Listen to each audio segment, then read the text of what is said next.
Right, good evening everybody, and welcome to tonight's council meeting. If you're able, can I ask that you remain standing whilst my chaplain Alan Saunders offers prayers for the meeting. Thank you, Mr. Mayor. Good evening, everybody. This is my last occasion doing this this evening, so I'd just like to say, before I lead you in prayer, thank you. You've given me a wonderful warm welcome, and I've really been impacted and enjoyed and appreciated the time getting to know a number of you here and being part of this whole process. Keep up the good work. You're doing a great job.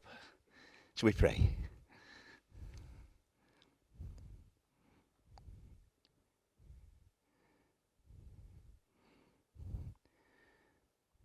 Start by praying for ourselves.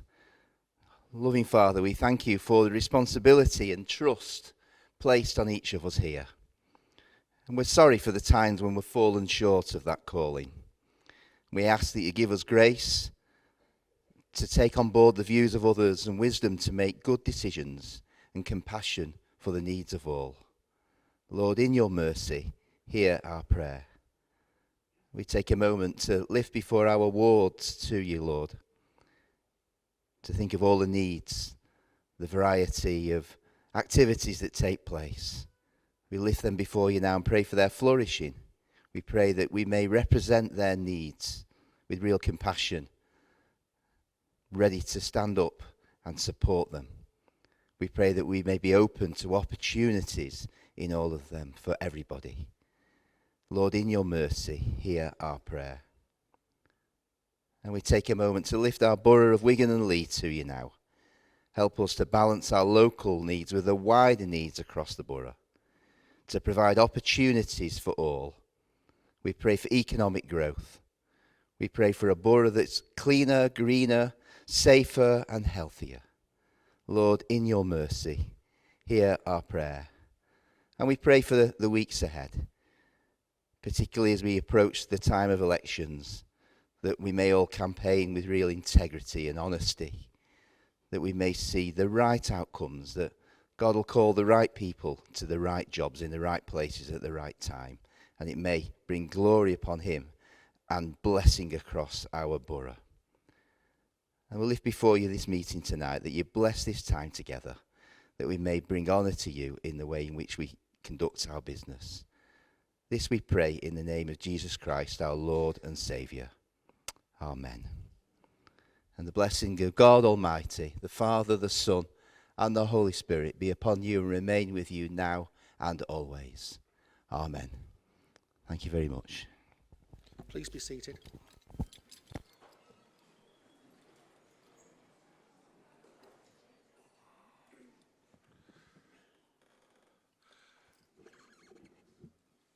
Okay, so good evening everyone. The usual reminder about mobile phones, put them to silence or switch off. Well, we're very tempted to collect contributions for my charities this year. Good evening. So I just want to run through some housekeeping prior to tonight's business. We're not expecting a fire drill, therefore, if the alarm sounds, please can you follow officers who will lead you to the nearest fire exit, where we will gather at an assembly point on Belief Square. Officers will assist members of the public who are in the public gallery. Can I remind members of the need to respect each other, and will continue to chair these meetings fairly and to show impartiality. Members of the public are welcome, but should be aware that they should not interrupt proceedings, as disruption may result in removal from the public gallery. The rules of conduct for the meeting have been circulated in advance of the meeting, and copies are available on your desks. Item number 1, our apologies for absence. Chief Executive. Thank you, Mr. Mayor. We have apologies this evening from Councillor Anderton, Councillor Callaghan, Councillor Crosby, Councillor Guest, Councillor O'Brien, Councillor Eileen Rigby, Councillor Talbot and Councillor Whittingham. Do we have any further apologies this evening, members? Thank you. Thank you. Okay. Thank you, Alison. So item number 2 is the minutes of the meetings held on the 28th of February and the 6th of March. I will move the acceptance of the minutes of the special meeting and the extraordinary meeting both held on the 28th of February and also the budget meeting held on the 6th of March as a correct record. Leader, do you wish a second? Wish to second, Mr. Mayor. Thank you. Can I put the minutes to the vote? All those in favour of accepting the minutes, please show. Okay, that's passed. Item number 3, Mayor's announcements. First of all, the High Sheriff for Greater Manchester for the next municipal year. I would like to take this opportunity to congratulate Dr Eamon O'Neill, DL, who's been appointed High Sheriff for Greater Manchester for 24-25 and will take up his ceremonial position next month. On behalf of the Council, I've sent him a letter of congratulations.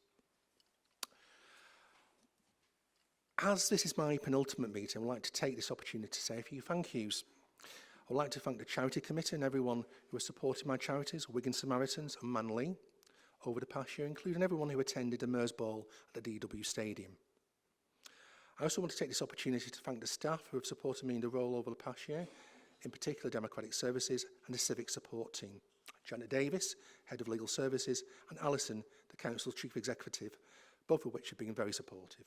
A special thank you to my chaplain Alan Saunders, my Mayoress Samantha Lloyd, mayoral attendant Andy Unit, who have been at my side during my mayoral year, along with my cadet Cameron Weir, and my Deputy Mayor Deborah Parkinson as well. And finally, I would like to thank you all in this chamber for the wonderful job that you do in representing your constituents to the best of your ability during your time at these meetings. Item number 4, declarations of interest.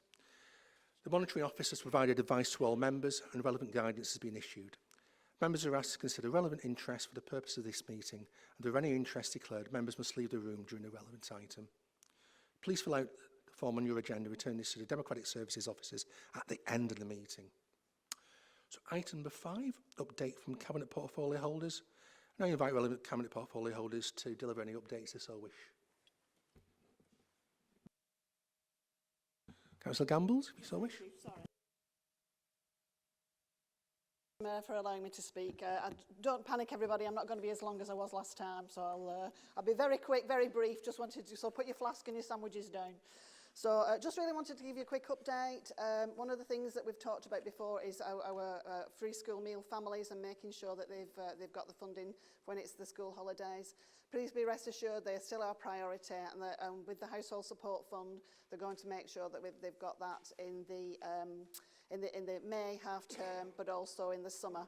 But at the same time, what we're also doing is trying to, as you know, the maximising our income, which we've said before, which we've talked about.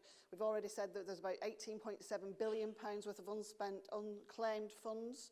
And I'm pleased to say that in the 10 months so far, we have now broken the 2 million barrier. So we've got £2 million back into the borough, back into people's pockets. So that's all helping. But keep spreading that message because it's so important, because we need to make sure that we're actually supporting our families particularly and our older people. So it's just really a very quick update. That's as quick as I was, I think. That was it, yeah? Yeah, I've sort of spoke about that. I'm done. Thank you very much. What was that? Was that a record? Was that a record? Oh, thank you very much. Very well done, Councillor Gambles. And Councillor Cunliffe. Thank you, Mr Mayor. I just wanted to briefly mention the motion that we moved a couple of councils ago about the hospice. And for anybody who saw Breakfast TV on Monday, there was a programme on the significant financial challenge that all hospices in the country, not just the Wigan and Leigh one, but all hospices. And generally the government, through the NHS, fund a third of the cost of the hospices. And many hospices are having to reduce services or even reduce beds. There was supposed to be a debate in the House of Commons on Monday, and that was postponed. In terms of the responses that we got, and they'll be reported at a later date, but my motion was asking us to write to NHS England, the ICB and the Locality Board. So the response from NHS England was, we give money to the ICBs, it's up to them how they spend it. The letter from the ICB recognised the difficulty in the situation, and there were meetings going on to try and resolve it. But that was a short-term answer for the Greater Manchester hospices to try and tide them over for this year. What's clear is we need long-term funding, a situation where hospices have to raise 2/3 of the funding they require from charitable you know, donations is absolutely ridiculous. And as I said at the time, that means Wigan and Lee Hospice have to raise £12,000 300 every day, 365 days a year, because it's only funded by a third. Hopefully the ICB will come up something to see us this year, but that debate needs to take place in Parliament, and they need to address the situation of ensuring that hospices get fair and equitable funding for the great work they do in seeing people through the end of their lives and at times when they have life-limiting illnesses. So I'm very disappointed that the debate was postponed on Monday, but I think if the government can actually start to address the problem about proper funding, then, you know, we'll all be a lot happier. Thank you. Thank you, Councillor Cunliffe. Leader? Yeah, thank you, Mr. Mayor. I was trying to think back to when we first actually took up the cudgel on behalf of the WASPI campaign. And I remember Councillor Draper, Councillor Wales, both speaking in the council chamber right at the beginning. And in fact, I think we were one of the first councils to actually add our support to the WASPI campaign. 12 months ago, we reiterated our support for the WASPI campaign in this chamber. And tonight, Mr. Mayor, I'm going to do that myself again. Because I think it's totally important that despite the verdict that's now come from the Ombudsman, for people to think the fight is over. The fight is not over. The fight will continue until the WASPI campaign get the goal that they have been achieving, which is a fair and equitable settlement for all the women involved in this shocking debacle that was placed on these people by the government. And when you consider the sad part of this, since the campaign started, over 250,000 women have died who were WASPI women. That is the shame that any government should hang their heads and say this needs to be resolved.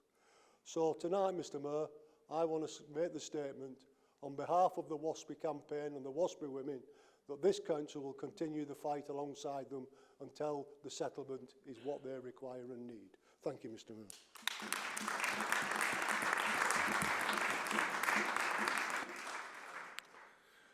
Thank you, Leader. We move on to item number 6. I invite the leaders to move the recommendation that Councillor Jenny Bullen is nominated to be appointed as the Deputy Mayor for the municipal year 24-25. Leader? Happy to move, Mr. Mayor. Second, Mr. Mayor. Okay. I presume, can we go to the vote on that recommendation, please? All those in favour, please show. Okay, that's unanimous. Thank you. Item number, just check where we're up to, sorry. 6B, Local Authority Governor Report. The Council's requested to approve the nominations for the Local Authority Governor vacancies and reappointments set out on page 27 of the agenda. I invite Councillor Bullen to move the recommendations. Beg to move, Mr. Mayor.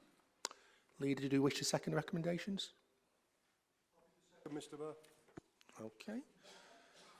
All those in favour of accepting the recommendations are set out in the minutes, please show. Okay, thank you.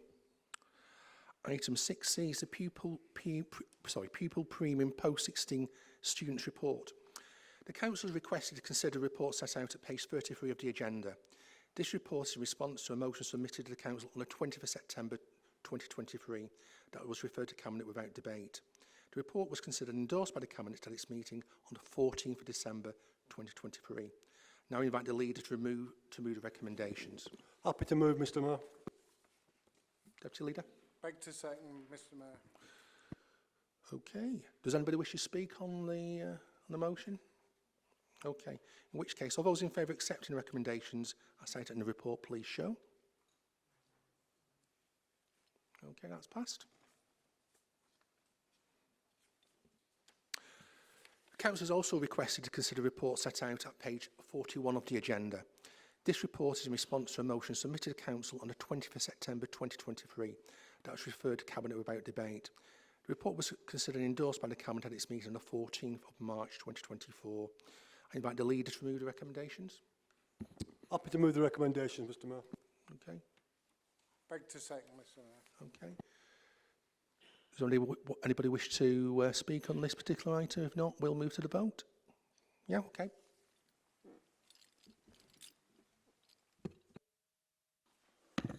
Thank you, Mr Mayor. I just want to thank you for your job that you've done this year as well. We've had a few back and forths, but I think for a Labour Mayor, you've been about as fair as you possibly could be. So I do thank you. I think you've done a great job. I'd also like to thank the Cabinet as well. I did say this last time I put a motion in that if I'm able to refer a motion and you have it come back with a report, I might not necessarily agree with the report, but the last thing I want to do is vote against it. So I will be voting it through. And well, to just recap the motion for everybody, it was quite an ambitious one. It was more a thought for food, and it was relating to the council looking at employing a group of support workers or counsellors which could operate out of drop-in centres, even our community centres around, where people could pop in and talk to about mental health. As many of you are aware, one in four people in here would have suffered mental health at some point. Like about 35 people a year in Wigan die of suicide. So I'm sure you'll all agree it is a serious issue. One of the problems that we have is if you go to your local GP and ask to see a counsellor, you could be looking at 12, 18 months waiting list. So it's a little bit like the council housing. It's not this council's fault we're in this situation. You could argue it's not necessarily our job. However, if we don't look at doing something, nobody else is going to do about it. The NHS is stretched, things are getting worse year on year, poverty is getting worse for people. But like I said, I do understand it is an ambitious motion to put forward. Now, reading the report, Mr Mayor, there's a lot of ticking off. I really don't want to be critical too much of the report, but it does seem it starts following that habit of saying what a great job we're doing. And my argument would be, with this motion, is about getting quick access. We can't be doing that great. We can't pretend that everything's okay. Even if the answer is, look, we can't do that because of A, B and C, we've got to acknowledge that there is a real problem with getting to see a counsellor. So I'm going to happily vote this through today. But what I would say is that if in 6 months' time there's no improvements in GPs in Wigan, then we're going to bring this back as a motion and hopefully it's something we can debate. I'd also say I would happily, any of us here would, happily with anybody in the council in the meantime to look at what alternatives there might be. As you could probably tell, this is something I'm quite passionate about, and I think there's certain subjects, maybe there should be more, where political lines really don't need be. So, Mr Mayor, once again, thank you for your service this year, and good luck everyone who's up for election as well. Just not if you're in Bryn. Okay, thank you, Councillor Jones. Councillor Myler? Thank you, Mr Mayor. I'm also quite passionate about this as a cause. I think I'd want to say also thank you to Cabinet for putting it forward and for doing the report on it. But as Steve has already said, it is a lot of ticking boxes. We're doing this, this is that.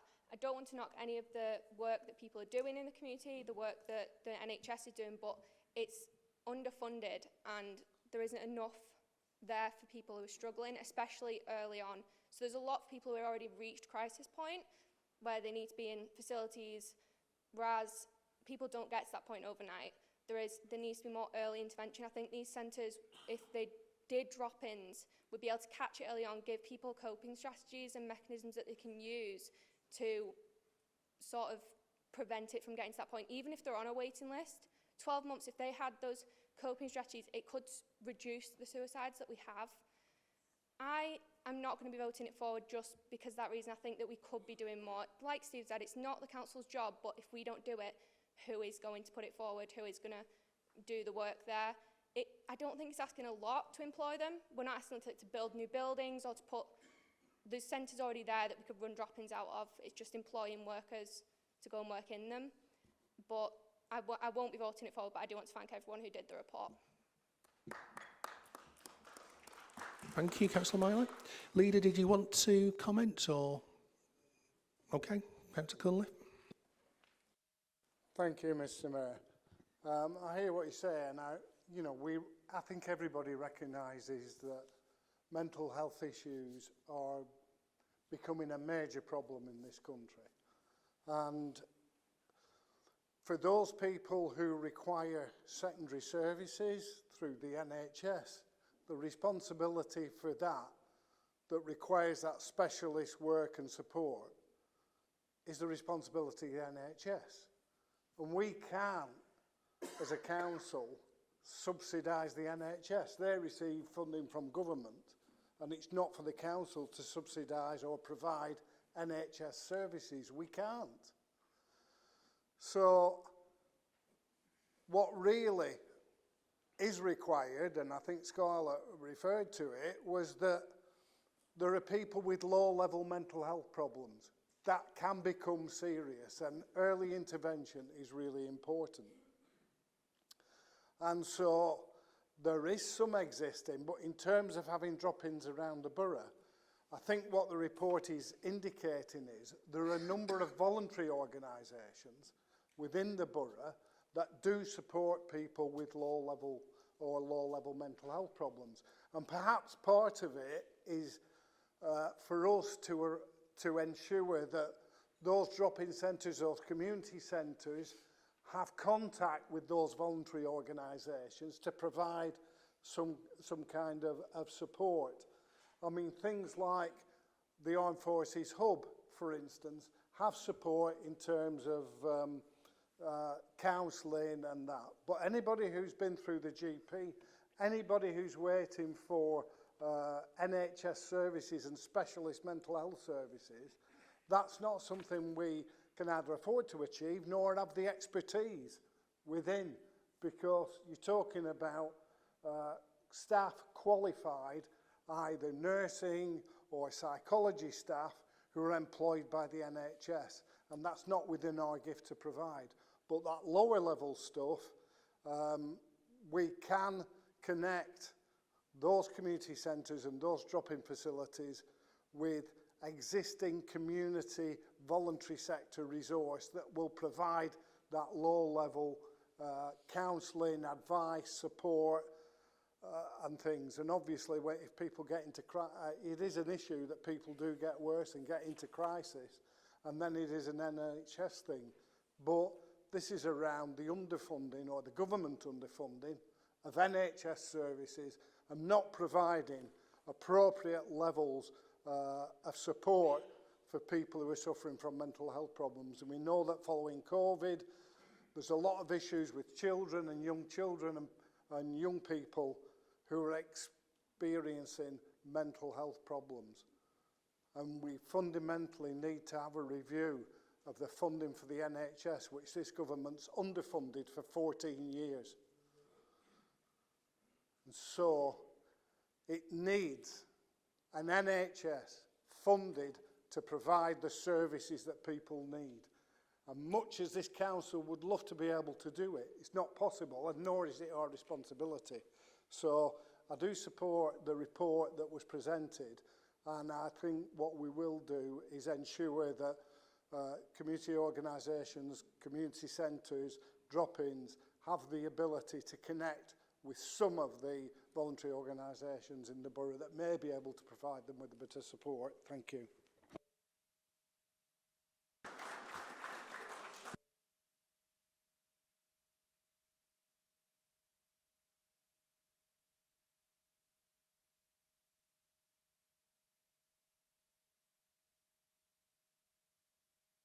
Keith made reference to the qualifications. We did say counsellors are support workers, so there's not actually an entry-level qualification for a support worker. I'm sure Keith knows that even a counsellor is only on up to £30,000 a year, and it was only about an handful, and we would legally be able to do that. There'd be no reason why not. Well, thank you very much, Mr. Mayor. Thank you, Keith. Move to the vote, please. All those in favour of accepting the report, the recommendations report, please show. Okay, that's passed unanimously. Move on to item 6E, which is the play areas surfacing and accessibility report. The council has requested to consider a report that's set out on page 49 of the agenda. This report is in response to a motion submitted to council on the 6th of December 2023 that was referred to Cabinet without debate. The report was considered and endorsed by Cabinet at its meeting on the 14th of March 24. I invite the leader to move the recommendations.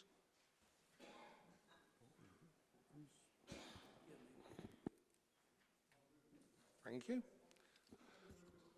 Thank you, Leader. Deputy Leader, you want a second? Peter second, Mr Mayor. Okay. Again, do any members wish to contribute?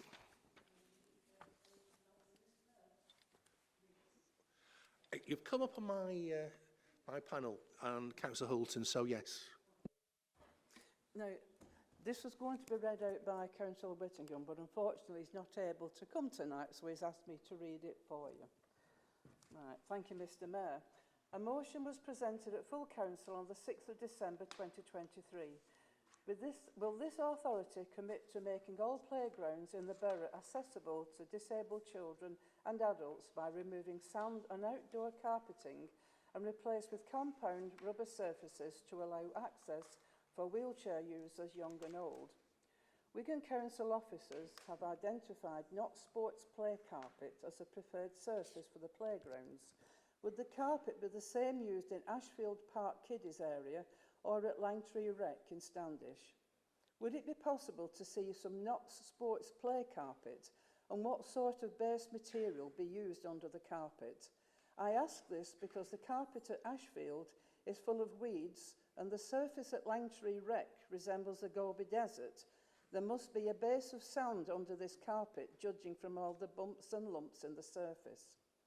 It is also important to note that the council says sand is appropriate for some play areas due to its nature, for example zip lines. I am fairly certain there is no sand under the zip wire at Hay Hall, so I would say it is not essentially appropriate for the use of sand.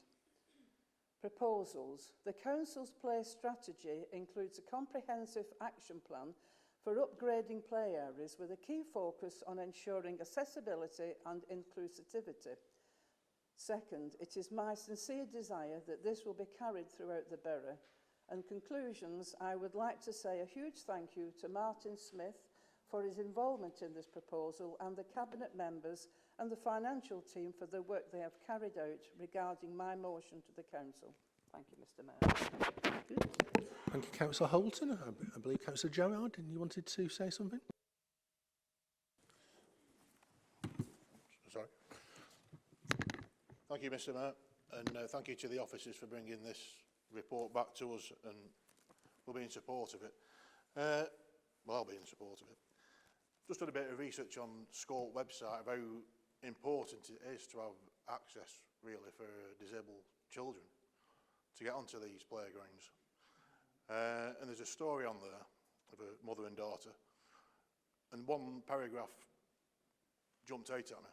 It says, playground are places where kids meet other kids and learn to play and communicate, share and even negotiate and just be in the moment. And I think as children, as we all growing up, that's what we all did when we went playing out. You know, children today don't really play it like they used to. But if we give them the opportunities to play out in nice, decent, accessible areas, I think that can only be good for the community. So we're in support of this, and I just hope we can find, there's a lot of parks on there that don't have funding at the moment available, such as Atherton Park, which is a concrete, you know, it's like, the sand is like concrete basically. So if we can find the funding for all these play areas across the borough, the sooner the better. And we're in full support of that. And thanks again to the officer for the report. Councillor Jones, do you want to come back? Thank you, Mr Mayor. A very quick one this time. I just want to commend, I've actually been really nice today to you all. I just want to commend this council on this motion, and with some of the previous work we've done with play areas. We've been really lucky in Bryn. We've had several play areas built over the last few years, and the difference that makes to our local community. So anything that gives better equipment and better access, that's exactly what we stand for. Local stuff for our local community. And I'd also like to thank the leader. Probably something you can't really come back on this, but, you know, you do us a favour by not doing anything in a way when it comes to things like play areas. So by being a leader that just lets us do our work and don't make it political, we've had some really good work done in Bryn with the parks. And you know, maybe in other councils or previous leaders, that we wasn't able to do stuff like that. So I'll thank the leader for that one too. Thank you, Mr. Mayor. You, Councillor Jones. I think Councillor McSteen, did you want to contribute? Yeah, thanks, Mr. Mayor. Just going to raise a couple of points. I've noticed just looking through the report, there's, well, just for one thing for a start, the report uses previous ward names and ward boundaries, but that was done in 2022. So it's looking at it now, it can be a little bit confusing for people. One question that I've been asked has been around, and members of the Lee and Atherton Labour Party will be aware of this. There's a member there whose son is a wheelchair user and regularly used to attend Pennington Flash at the play area because there was accessible equipment. Now, I appreciate this, the first phase of upgrades has gone in Pennington Flash.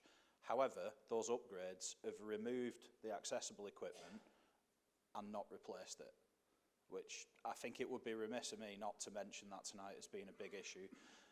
When it comes to play and it comes to accessibility, it's something I'm quite passionate about. I speak to a number of residents within my ward about this who have disabled children, and for me, any child excluded it's unacceptable. And I think that's something that I think going forward I would like to see. Any future upgrades, any future play equipment, if there was accessible play equipment previously, that can't be removed without being replaced. Thanks for that, Mr. Mayor. Thank you, Councillor McSteen. Leader, did you want to sum up? Thank you, Mr. I'm still glowing from Steve's comments. Thank you very much. Made my life much better, that. No, Mr. Mayor, it is an important subject, and I think the report reflects that. And certainly it is something that we all think is an important feature of what we need to deliver as a council across the borough. So I'm more than happy with the report. I'm happy with the support I've received from all members on the report, and I'm happy now to go to the vote. Thank you, Mr. Mayor. Thank you, Leader. All those in favour of the report, please show. Okay, that's unanimous again. Very good. To item 7 now, which are questions and comments. And I think the first question comes from Councillor Brearley.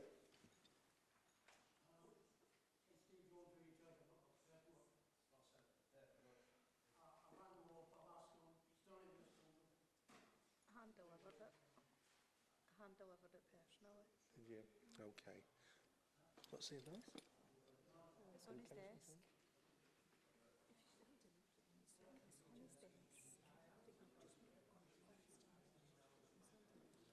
It's on his desk. Oh, the actual Councillor Brearley. Gender. Right. The questions on his desk. Speak down. The questions on his desk. Okay. I understand that the question itself is on your desk, Councillor Brearley. If you just want to read that out. Okay.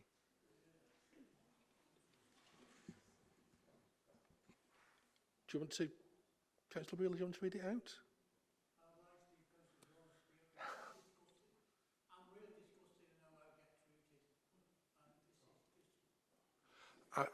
I believe the paper was actually hand-delivered to your home.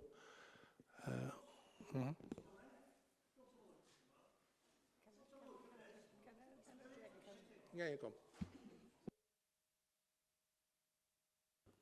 on.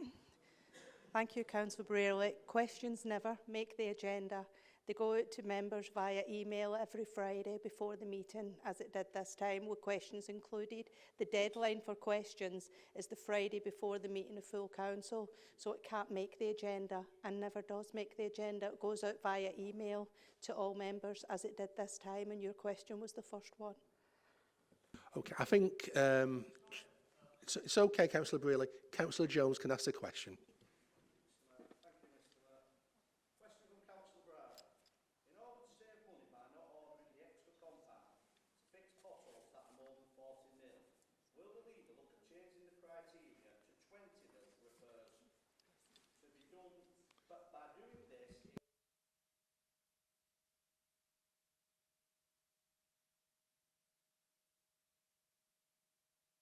Thank you. Perhaps just remember to use this microphone in future, Councillor Jones. Is it Councillor Prescott? Do you want to reply to that? Thank you, Mr. Mayor. Thank you, Steve, for reading that question out. Thank you. Mr Mayor, thank you for allowing me to respond to the question this evening. I respond as follows. The Council has, over a period of time, adopted its current investigation process on levels in line with the Department of Transport guidelines, which require councils to adopt a risk-based approach to managing its highways, which in this borough at present consists of some 700 kilometres of roadways and highways.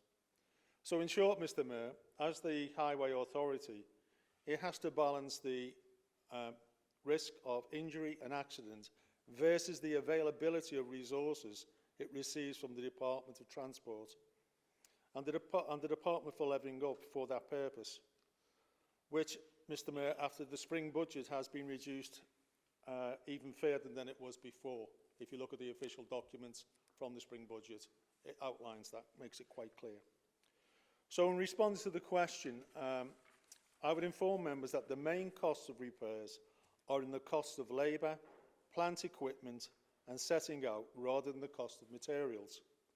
So clear reducing investigation levels would not in real terms be a cost saving, as many of the borough's roads have a top layer of 40 millimetres, so in order to carry out any effective repair, there would still need to be the ability to remove a damaged section of top layer down to 40 millimetres. Once again, I will assure all members that 90% of our highway defects are attended to and repaired within the Council's service standards, and at over 98% for the highest priority defects. The Council also carries out an extensive planned patching programme of works, which are typically carried out to prevent defects occurring, or when surface coats are starting to wear. So, Mr Mayor, on that basis, the Council would not consider reviewing the current investigation levels, as current levels are considered to be appropriate and fit for purpose. Thank you, Mr Mayor. Thank you, Councillor Prescott. We move on to questions by Councillor Gerard. Councillor Gerard, I understand you wish to ask 2 questions, so can you please put your first question?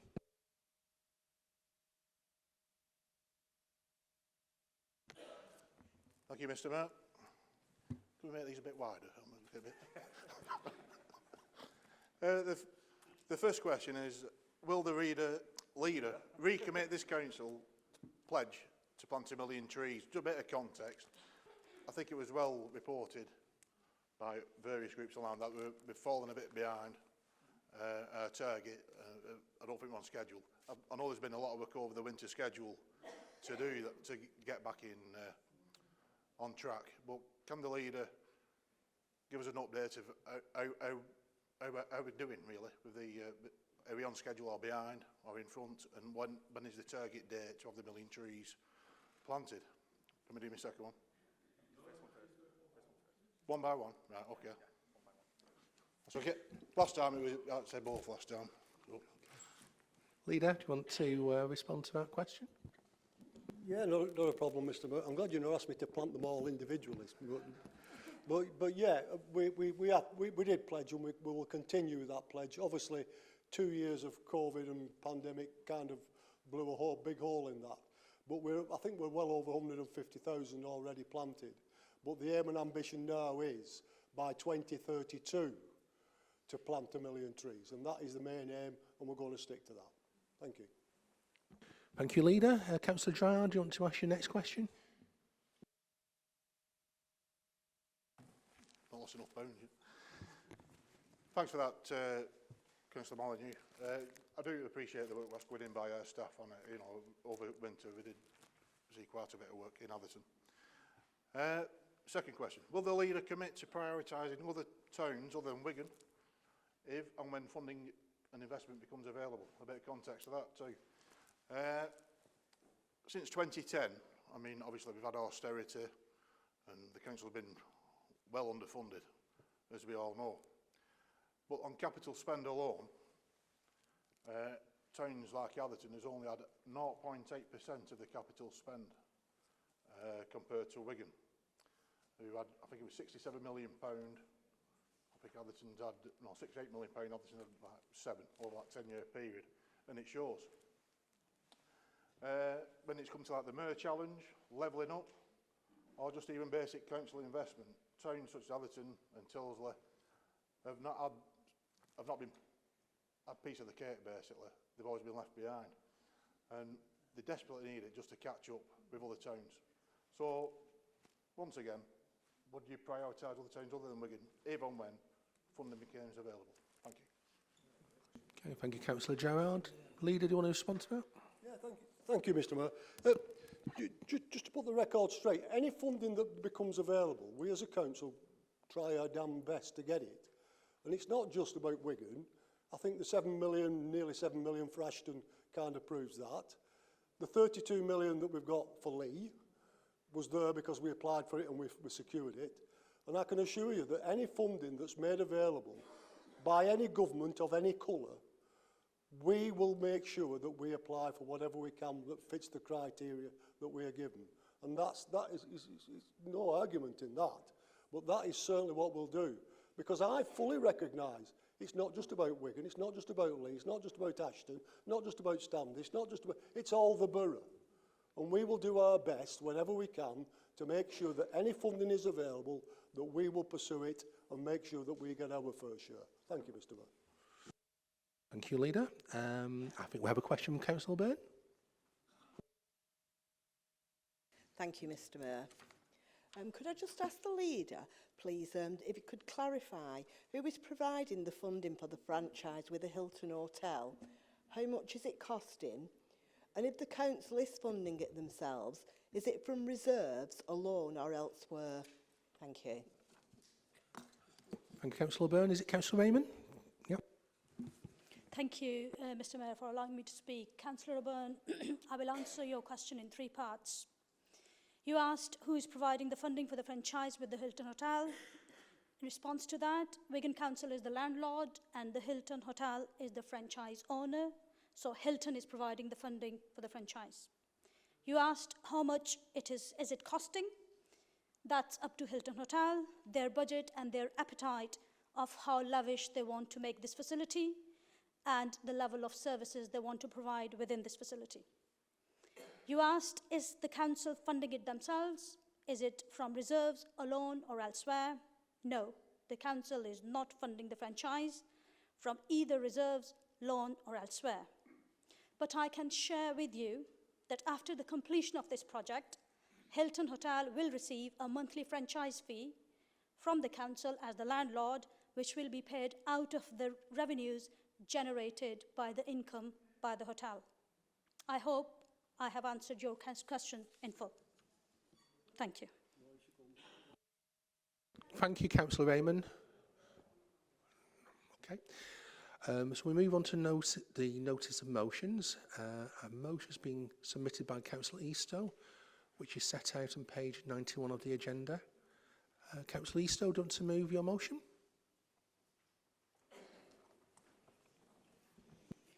Thank you, Mr. Mayor, for allowing me to speak. Voting at 16 is a topic that has gained a lot of attention in recent years, but has been a campaign for more than 20. For the purposes of time, I have three themes as to why I passionately believe votes at 16. One is voter turnout, something we all want to amplify. Two is evidence says that it works and drawing on those examples. And three is levelling up fairness in democracy. Jim McMahon, the Member of Parliament for Oldham, has been a vocal advocate for lowering the voting age at 16. He introduced a private member's bill in 2017 called the Representation of the People, Young People's Enfranchisement and Education Bill, which aimed to lower the voting age at 16 in all UK elections. While the bill did not pass, it sparked an important discussion about youth engagement in politics and the voting age. It's a crucial issue because it recognises that young people have a stake in shaping the future of our country. By allowing 16-year-olds to vote, we empower them to have a say in the decisions that directly affect their lives. Several countries have already implemented voting at 16, including Austria, Brazil, Argentina, and closer to home, Scotland and Wales. These nations recognise that 16-year-olds are capable of making informed decisions and have valuable perspectives to contribute to the democratic process. Lowering the voting age promotes civic engagement from an early age, fostering a sense of responsibility and encouraging young people to actively participate in their community. It also allows them to voice their concerns, opinions, aspirations, and ensuring their needs are taken into account by policymakers. By supporting votes at 16 to have the right to vote, we send a powerful message that their voices matter and we value their input. It is a step towards building a more inclusive and representative democracy. The average turnout in the borough of Wigan local elections is up to 30%, but has been as low as 5% in by-elections, and in most wards is around 20%. That's a telltale sign that there's apathy and disinterest amongst voters, but giving 16 and 17-year-olds the right to vote could increase our turnout by a further 6%. There are youth elections supported by Wigan and Lee Youth Cabinet to elect members of Youth Parliament and a deputy. The school-age elections this year recorded 13,835 voters, giving them a bigger mandate than us, and proving, when given the option, young people will vote. As politicians, we need to be held accountable by teenagers when we make decisions that affect their day-to-day lives. The British Youth Council found that 71% of young people do not believe that politicians speak for them or to them in the lead-up to an election, and many young people believe that is because they cannot vote. Politicians, both local, regional and national, must do better to engage young people into politics, because in one way or another we all advocate for young people as politicians, but often make decisions about young people without young people. And the best way to amplify youth voice and engage young people and hold each other to account is to support votes at 16. In Scotland, the voting age was lowered to 16 for Scottish Parliament and Council elections in 2015. Since then, over 100,000 16 and 17-year-olds have registered to vote. In fact, the evidence in Scotland is striking. In elections since the vote was extended to 16 and 17-year-olds, the participation of them is 75%, a turnout we all dream of. 97% of Scottish young voters said they will vote in future elections. The evidence shows that not only has the participation in elections risen significantly amongst 16 and 17-year-olds, but crucially, engagement in other aspects of civic affairs, including voluntary associations, signing of petitions and engagement in public campaigns, has risen too. The reason for the increase in participation is not a surprise to those like me who work with children and young people, because all habits in life start young, whether that be sport, art or indeed voting. If we want people to vote, which everyone in this room does, we need to start the habit young.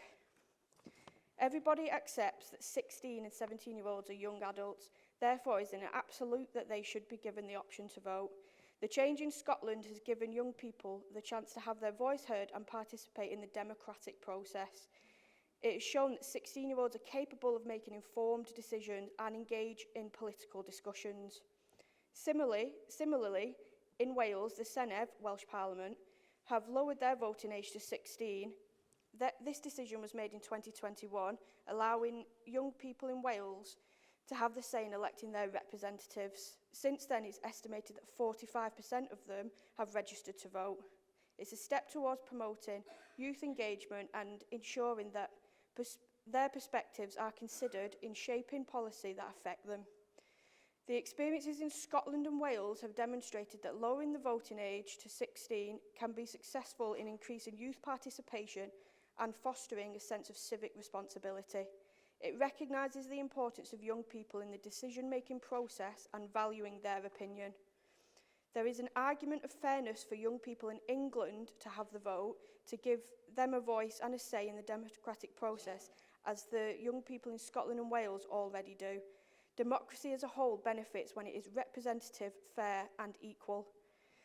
There are people who are fearful of votes at 16 because they don't believe young people know their own minds to vote. However, when asked, 76% of young people said they would like to vote, and 46% of them said there aren't enough opportunities to learn about politics in the current system. The simplest way to engage young people into politics is give them the ability to vote. If we do, they can still choose not to vote like the rest of the population. Opposers will accuse us of gerrymandering.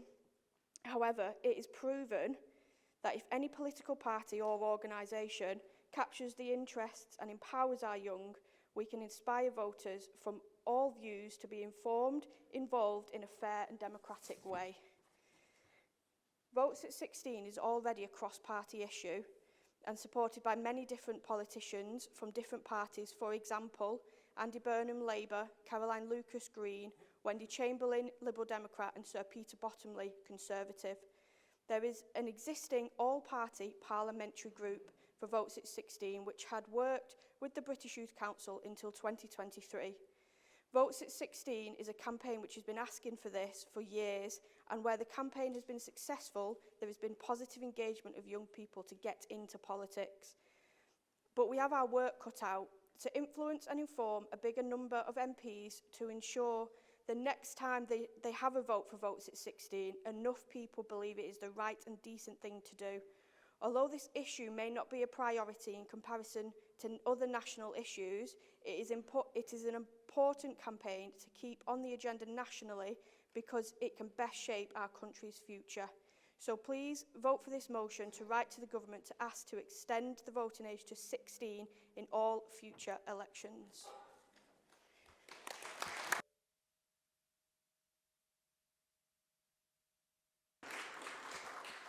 Thank you, Councillor Eastoe. Is the motion seconded from Councillor Paul Molyneux? Seconded. Do you want to reserve your right to speak or speak now? I'll speak now, please. Okay. Thank you for allowing me to speak, Mr Mayor. I would like to second this motion of lowering the age to 16 in the UK for voting. I'm sure everyone across this chamber will want to see more engagement in our political process. At 16, individuals are entrusted with great responsibility. They can pay taxes, they can get married with parents' permission, they can join the armed forces, and much more. But yet, when it comes to shaping the future of our nation through the ballot box, they're denied a voice.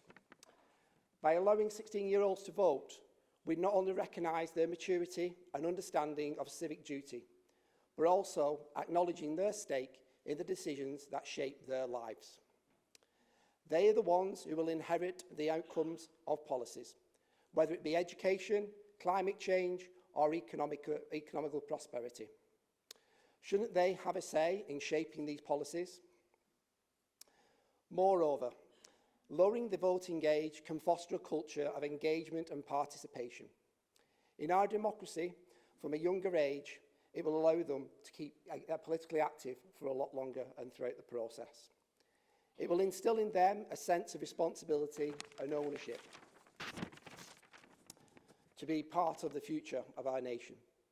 Studies have shown that when young people are given the opportunity to vote, they are more likely to stay politically active throughout their lives. Critics may argue that 16-year-olds lack maturity or knowledge to make informed decisions at the ballot box. However, I would counter this argument by pointing to the countless 16-year-olds who are actively engaged in politics, through following current affairs, for having a deep understanding of issues facing our society. Just look at our youth cabinet here in the Wigan Borough.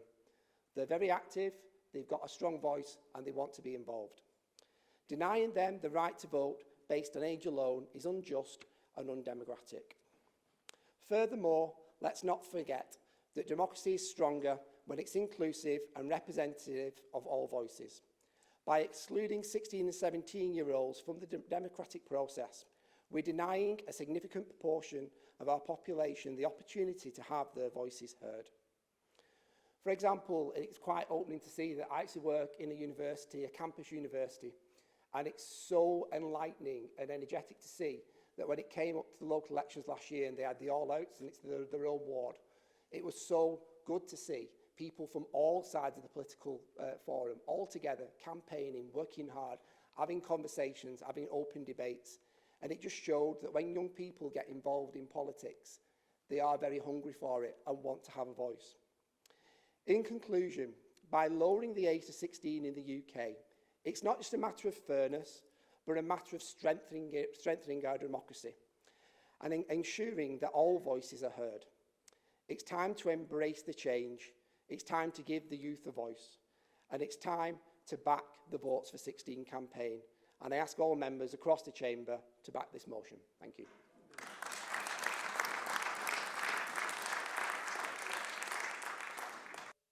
Thank you, Councillor Molyneux. I believe Councillor Jones, you want to make a contribution? Well, thank you, Mr. Mayor. Although Councillor Eastall doesn't like me, I've seen some of her tweets. I'd like to say that was a really passionate speech. Well done. You should be proud of yourself. And Councillor Molyneux, fantastic too. You tell you're both really passionate about what you believe in. In theory, I actually support it. I do. And I have no doubt that a 16-year-old can't make their mind up on who they want to vote. I think one of the only worries I ever have isn't with the 16-year-olds, and this works better for all of you, is it's sometimes been the brainwashing that I think might go on in colleges and universities. However, yeah, but it's true. You get a lot of let's say more to the left, teachers and professors who put their political views on young people's minds. But if I was to vote against, well, you're shaking your head, but unless you've been at every university, I don't know how you know. Let me finish though, I'm going to come back round. However, for me to vote against you, based on that I believe 16-year-olds can be brainwashed, I'm actually saying I don't believe 16-year-olds can make their own mind up, and I don't want to say that at all. And when I hear the 6%, do you know what I think? Let's get it through, 6% more with a landslide in Bryn for independence. Because if you're really confident on what you stand for, you should be able to believe you can sway a 16-year-old just as much as a 60-year-old. So I'm going to be supporting your motion, and I actually wasn't going to do when I come to this. That's down to your passionate speaking. But I would like to close on one thing, and I hope you allow me to do this, because Councillor Raymond's done it for 2 years on trot. Made predictions for the elections. Last year, Councillor Brierley, and this year, Councillor Watson. So I want to make a challenge now. As last time I'm going to speak before the election. Councillor Raymond, will she stand up and make a prediction about Bryn and announce that Labour are going to beat Bryn? Thank you, Mr. Mayor. Thank you, Councillor Jones. Right, we'll move on to Councillor Watson now. Thank you, Mr. Mayor, for allowing me to speak on that. I'm not a betting man by any means. Anyway, so what can you do at 18 years old but not at 16? At 18, teenagers can stand for elections as an MP, local councillor, or a mayor. They can serve on a jury. They can be tried in a magistrate's court and go to prison if found guilty of a criminal offence. They can make a will. They can pawn stuff at a pawn stop. 18 is also the current legal age when you have the right to vote in local and general elections. So for me, this motion is about accountability and maturity. So relationships at 18 years old, you can only get married with, you cannot get married without parental consent until you're 18 years old. That is when you basically become an adult in this country. If you're adopted, you can then see your original birth certificate. Medical treatment at 18 years old. At 18 years old, you can consent for your body to be used in a medical study. You can carry an organ donor card. Leisure. So at 18 years old in the UK, well, you can currently buy cigarettes, rolling tobacco and cigarette papers. I don't know where we're going with this in the future, but you can buy alcoholic drinks in a pub or bar. You can buy fireworks. You can rent or buy an 18-rated film. You can also view or buy pornographic material if you choose to do so. You can also place a bet in a betting shop or casino. There's one for you there, Steve. And you can also get a tattoo, or you can also get a body piercing. At 18 years old, you can drive a motorbike above 125 cc's with the correct licence, and you can also drive lorries up to 7.5 tonnes with the appropriate licence. When you turn 18, you must also remember then to change your bank account to an adult savings account where you may be taxed on it. So, just to come back to a point about the armed forces that was mentioned before, yes, you can join before you're 18, but you cannot legally go to any combat zones of a member of the armed forces until you're 18 years old. So yet again, two terms spring to mind: maturity and accountability.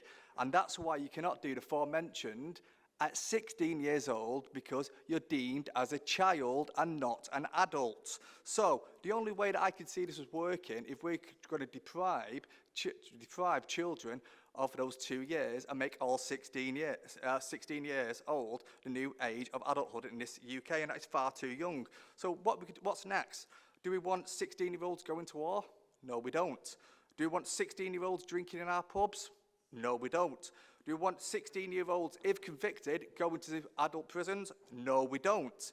Because they are children, and as such, they should be treated as such. So to put it bluntly, only adults should be eligible to vote in elections. Otherwise, why stop at 16? Why not make it 14? In fact, let's make it just open, a free range for all.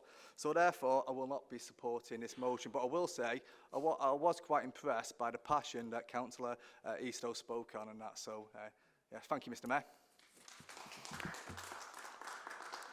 Thank you, Councillor Watson. Councillor Gerard, you're next. Thank you, Mr Mayor, and thank you, Councillor Eastoe, for fetching this motion to the council. Alison, it's remiss of me. I did buy some new pens at Christmas. I have bought some more, but I forgot left them at home, so I'll fetch them next time. I think you might be running out by now.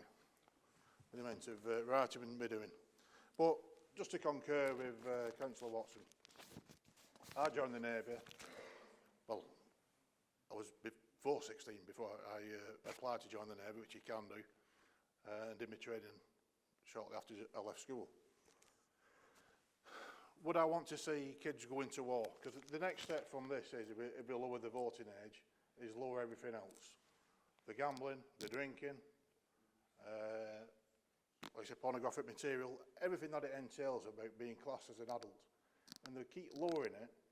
We have to remind that, said about immaturity, a lot of children mature faster than a lot of others.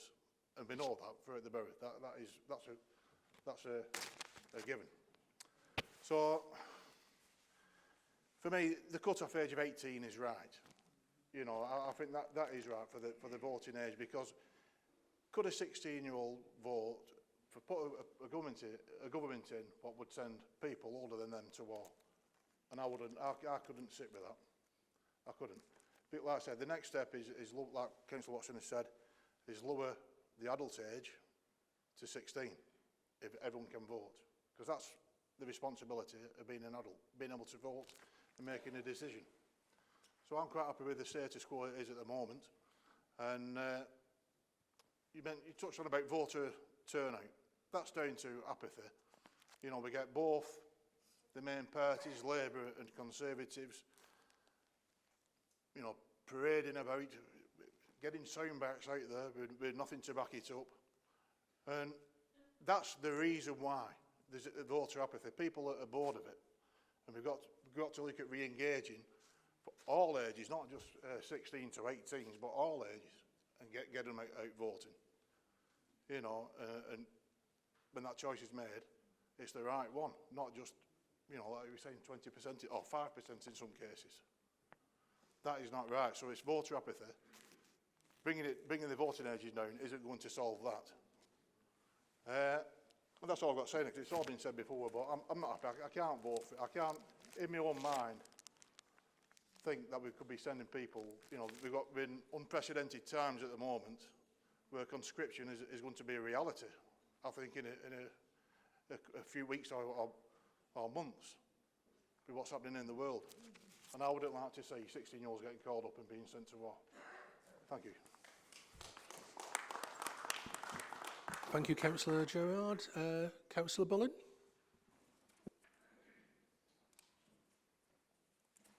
Thank you, Mr Mayor, for inviting me to speak. And could I just say a huge thank you to Councillor Eastoe and Councillor Molyneux for bringing this motion forward, because it's so very, very important. I will be supporting this motion. And just to turn some of the comments on the head for a moment, why wouldn't we give young people the opportunity to have their voice heard in our elections that are going to shape the decisions that directly impact on them, on their peers, and on our communities? And extending the vote to age 16 is at the very heart of our voice activities with our young people. And that's another reason why I'm supporting it.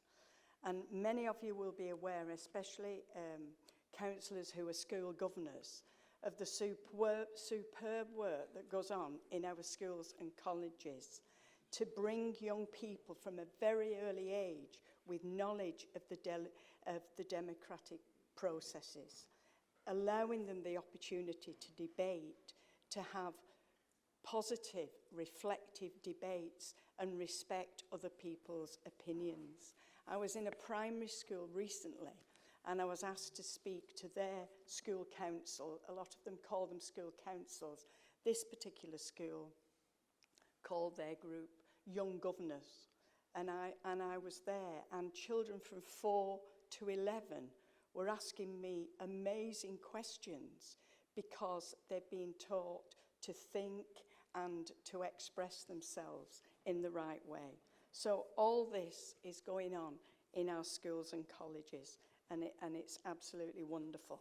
And Jess mentioned our youth cabinet, and I wanted to give that perspective of youth cabinet and this actual motion that's been under debate, because we currently have 4 youth cabinet members who ran in the recent election, and all of them had votes for 16 in their manifestos. Just to give a bit of context, when our young people in the borough put themselves forward for youth cabinet, they have to write a manifesto and they have to present it. And that's where the votes for 16 is frequently being put forward. And one of our past MYPs, Ben, had votes for 16-year-olds in his manifesto, and he had the opportunity to lobby central government. He worked with All Parliamentary Affairs, a group, and with other MYPs across the UK.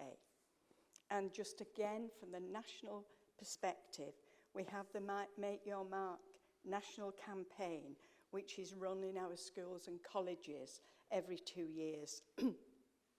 And MYPs debate and vote for the top 10 issues, which forms the voting ballot. And votes at 16 has been one of the top issues for years. So that's why I can safely say, Mr. Mayor, that votes for 16-year-olds is very much in the agenda and in the heart of the voice of our young people. That's coming through strongly. And so in support of our young people, I will be voting for this motion. Thank you, Mr. Mayor. Thank you, Councillor Bullen. Councillor Lawrence-Hunt. For allowing me to speak. I'll certainly be supporting the motion. I think it's extremely brave of our young councillors in this chamber to bring such a motion to this council. It's absolutely fantastic, because we all know the right wing and the Tories don't want democracy, do they? I'm shocked at some of the independents, by the way, taking that stance. I really am, because, and no surprise that there's only one Tory MP on that panel. They don't want to improve democracy. We've all got elections in 2 weeks' time, and we know the importance. The biggest enemy out there is apathy, isn't it? You've all said it, And now the motion comes, one of the best motions I've heard in this chamber for a long time, comes to this council. We're going to vote against it. We're going to vote against democracy. We're not having it because they're not clever enough, they're not mature enough.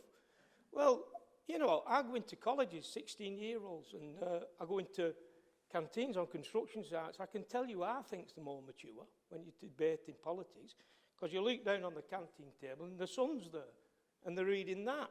So you're suggesting for 1 minute just because of age makes you mature. It's a nonsense. I just absolutely don't accept it. Councillor Jones, he said, if you read the Daily Mail, they'll tell you that our universities are infected with the left wing, but actually statistics tell you otherwise. I know, and I won't read it either, but 60% of speakers are from the right wing, the Conservatives. So I don't know where you get your information from. Just have a look at the facts. So it's simply not true. 16-year-olds, my sister had a baby at 16. She's a fantastic mother. She brought 7 children up, so she wasn't capable of that. And to suggest we want to send kids over the top again, like 1914, is preposterous. This is about democracy. It's not about sending young kids over like we did 100 years ago. This is about improving our democratic process and encouraging young people to vote. And personally, I think it's a first-class motion. And well done to both our young councillors there for moving it. So I'll certainly be supporting the motion, and I hope you do too. Thank you, Mr. Mayor.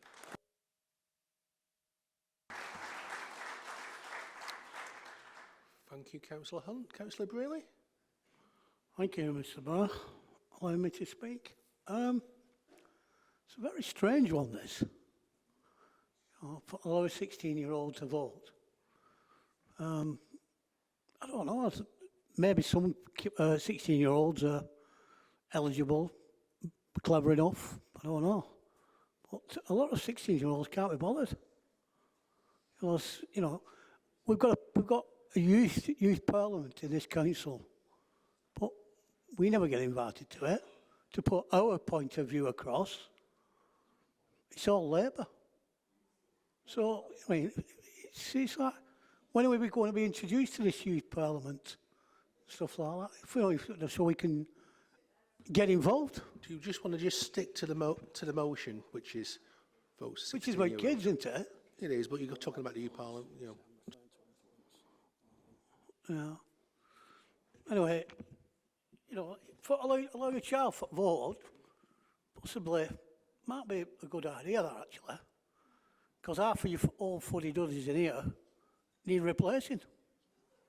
Because you're absolutely garbage, whatever. Councillor Braley, I don't think that's really appropriate. It's rather ageist language, actually. But it's probably not a term you should use, really. I think you should go further and bring it in retirement age into this council. I mean, but I'll tell you what, I would really, if it goes through this, I'm really looking forward to the next election in Wigan, whereas all 25 Labour councillors will be kids at 16-year-old. Because are you going to step down, Mr. Hunt, Councillor Hunt? Are you going to step down for a 16-year-old? Is everybody in here going to step down for a 16-year-old? I'm asking a question, Councillor, Mr. Mayor. It's you know, you like shutting me up all the time. I mean, it's not right, Mr. Mayor. It's not right. Your role in here is to stop people arguing. Your role is to sit back and let councillors speak. Councillor Braley. But then again, you'll probably control a 16-year-old. Councillor Braley, come on. What will you do? What will you do? Send him to his room and whatever, you know what I mean? Come on. What will you do with a 16-year-old? I'll tell you what you don't do in this borough. You don't cater for kids 16-year-old in play areas.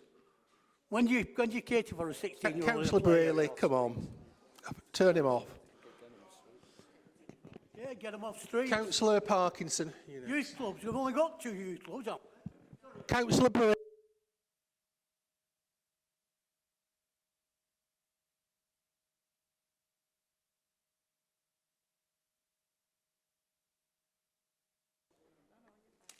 Thank you, Mr. Mayor, for letting me speak. I want to back up what Councillor Bullen said and thank the 2 councillors for their motion. In a previous life, I was a secondary school teacher and I moved to Wigan Council, being employed by them as school advisor for citizenship over 143 schools. Some of you may remember Local Democracy Week, and I'm a councillor, Get Me Out of Here, which I ran several years running.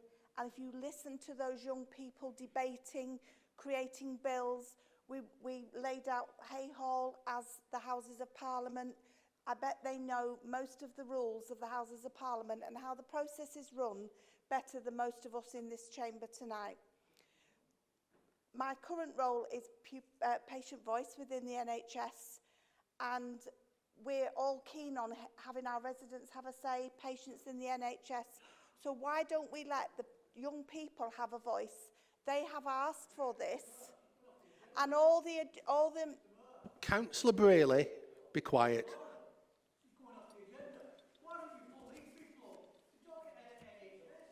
She's concentrating on. She's let Councillor Parkinson continue without any more rude.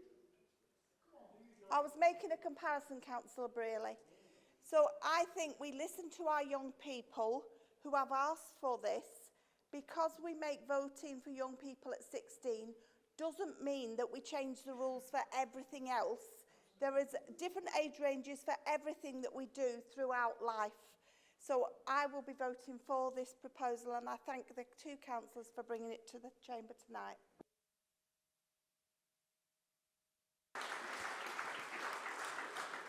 Councillor Prescott. I wasn't going to speak on this because I mean, I think the arguments for are overwhelming. If we're going to say, I think Councillor Watson said one of his concerns were, are people of 16, young people of 16, have they got the responsible nature they need to understand about voting, what it entails, making a sensible choice in that practice? Well, I think that's demeaning to young people, because there are thousands upon thousands of young people nationwide who are carers for their parents, for their relatives, who administer the medication that those people need on a regular basis. And if we didn't have them, how much more pressure would be on the NHS? So responsibility, yeah, I think we can put that to rest. You will get some people who will not vote. It doesn't matter what the age group is. Either way, they will not vote. But I'm quite sure if I'd have been given the vote at the age of 16, I would have used it. And I'm quite sure the majority of young people in this country will do the same. Regardless of where they vote, that's their decision, but they should have the opportunity to vote. Thank you, Mr. Mayor.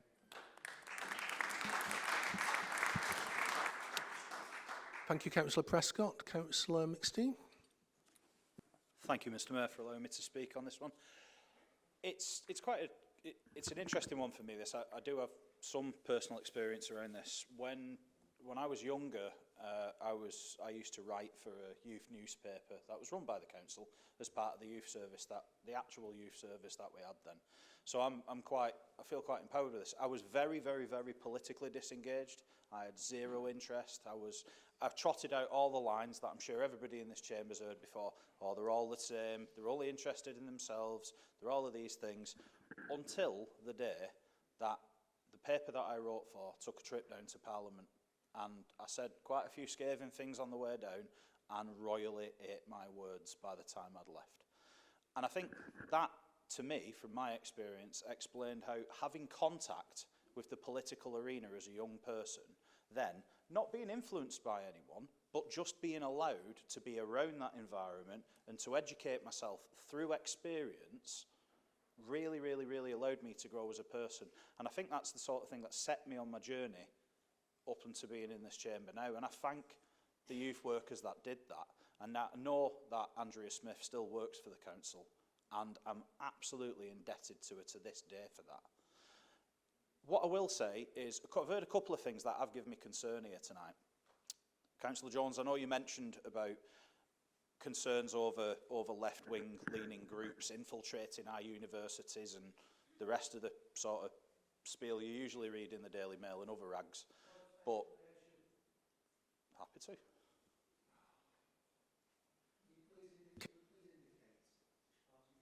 Which appears to be misunderstood.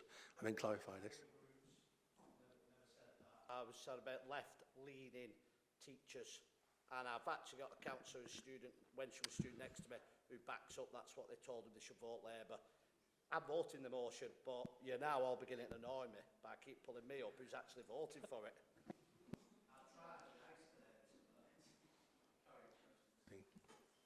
Thank you. I'll just address that first. Left-leaning. My apologies. I will clarify that, and I'll retract what I just said, in the spirit of being nice. Furthermore, the reason I mention that is, in 2018, on the complete opposite side of the political spectrum, there was an investigation launched urgently into an underground eugenics conference at University College London. So it's not only left-leaning, we've got pretty extremes popping up. And I do agree that sometimes there are extreme groups that can make their way into universities. However, I don't think that's a reason why we should deny young people the opportunity to engage in the political system and the political process. Also, something to bear in mind, Councillor Brearley just made a comment about 16-year-olds standing for election. I think it deserves some clarification to say what we're debating and what we're actually voting on here is for young people to vote at 16 and not to stand.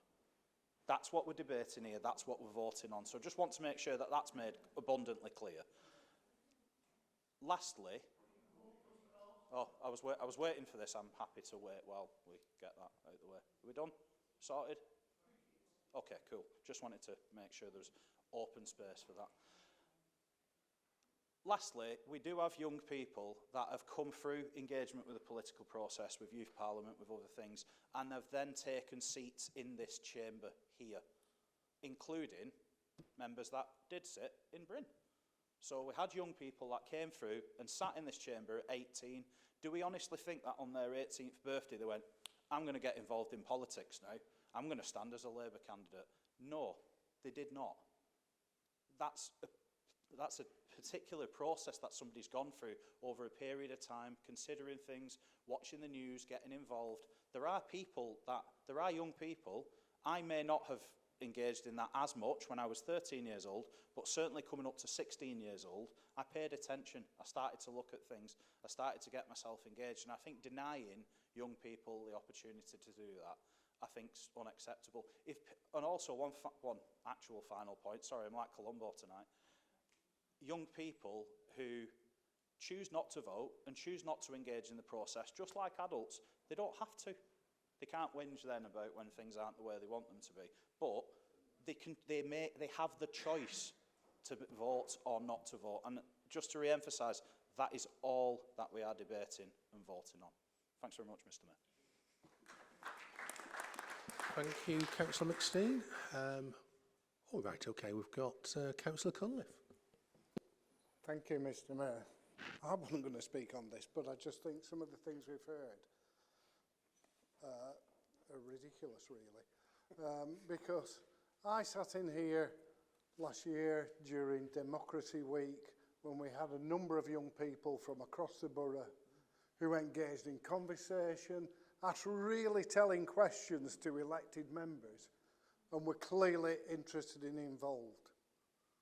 And, you know, this drill of stuff that Councillor Watson comes out about, you know, if you let them vote, you'll have to let them go into pubs, into bookies, all this is nonsense. This is talking about the right to vote, not all the other stuff.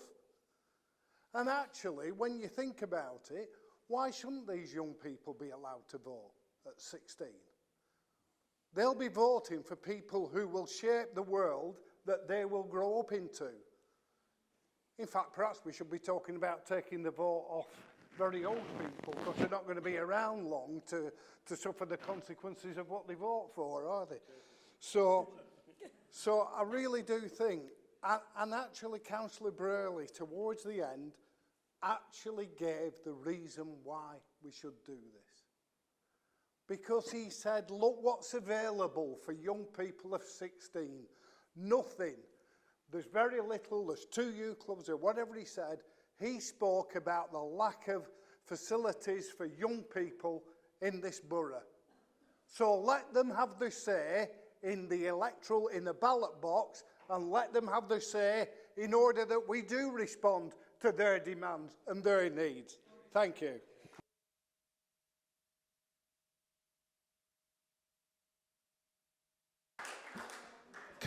Councillor Braley, could you please indicate which law, rule or procedure of the Council's constitution has been breached, and also outline how that has been breached as well? Sorry?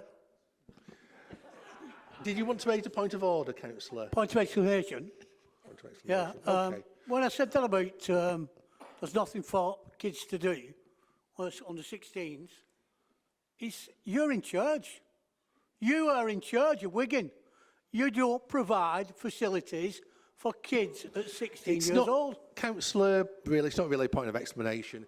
Can we move on to Councillor Flynn, I think it's next. Thank you very much, Mr. Mayor, for allowing me to speak. For me, this is a really simple motion to make a decision on.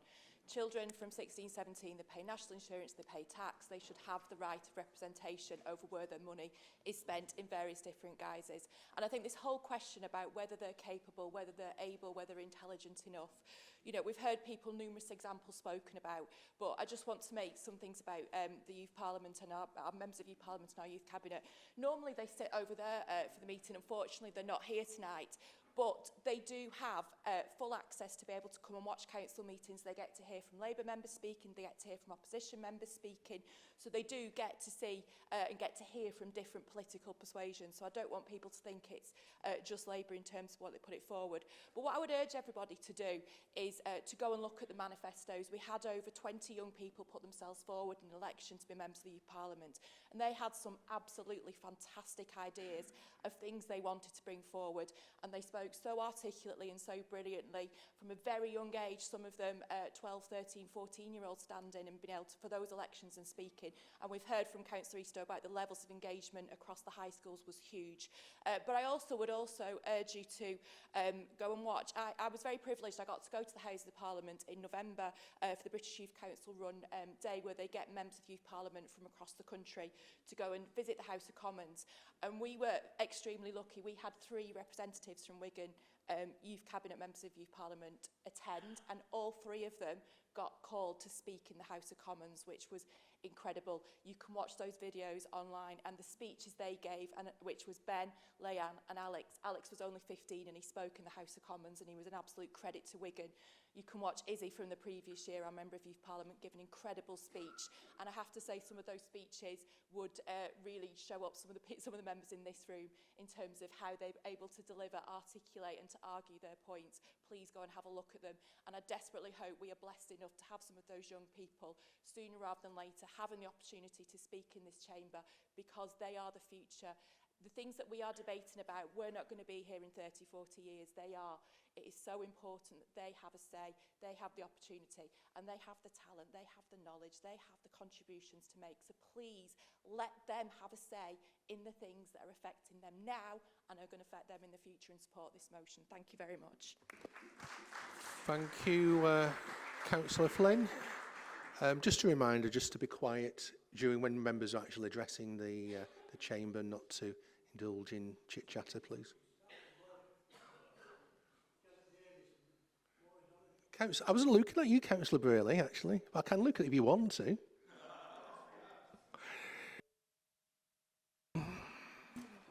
Thank you, Mr Mayor. I'd just like to comment that we've spoke about this for a lengthy period of time, but whatever the vote goes today makes no difference whatsoever whether 16-year-olds are going to be able to vote or not. I just think we've got far more pressing matters to discuss in this chamber, and spending a length of time, are we really doing talking about this a disservice to the people of Wigan Borough, who have far more pressing issues around antisocial behaviour, housing, and also what you say that Wigan Council are going to be paying the Hilton. Why? I thought the landlord got the money, not the other way around. You are going away from the motion, Councillor, but anyway, I think we're going to move on to Councillor Eastoe. Do you want to sum up? Leader, do you want to make a contribution? First time I've spoken on this, Councillor Brearley. Okay.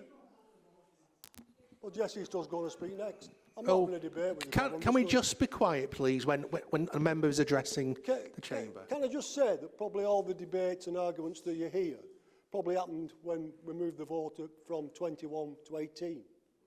And I certainly remember that. I'm of the age, was among the people who wanted to vote at 18. What we need to start thinking about is that these young people, like Councillor Bullen said, they are the future of what we do and what we agree here today. And I just think it's only right and proper that when you start to shape people's lives and start to shape the future of the area where they live, they have a right to be involved in the democratic right of voting at local elections and general elections and mayoral elections. The young people of this borough are certainly outstanding in their interest and knowledge of politics, unlike some members who sit on the other side of this council chamber. What I will say, Mr Mayor... Councillor Brearley, you've already been warned by me about interrupting other members. Let Councillor Molyneux finish. Sometimes members name themselves. And when we do know that on a regular basis the Youth Parliament sit here and watch the debates that take place within this council chamber. So I'm not shocked that you don't get invited to speak at the Youth Parliament. What I will say, Councillor Braley, you're on your final warning now, so don't, you know, show some respect to the members. Let them finish their contributions. And what I will say to members who don't wish to support this motion, just remember that the 16-year-olds that you're talking about today will be the voters in 2 and 3 and 4 years' time when people are up for election. And what I am going to do, Mr. Mayor, I'm going to move that we have a name vote on this motion. Thank you, Mr. Mayor.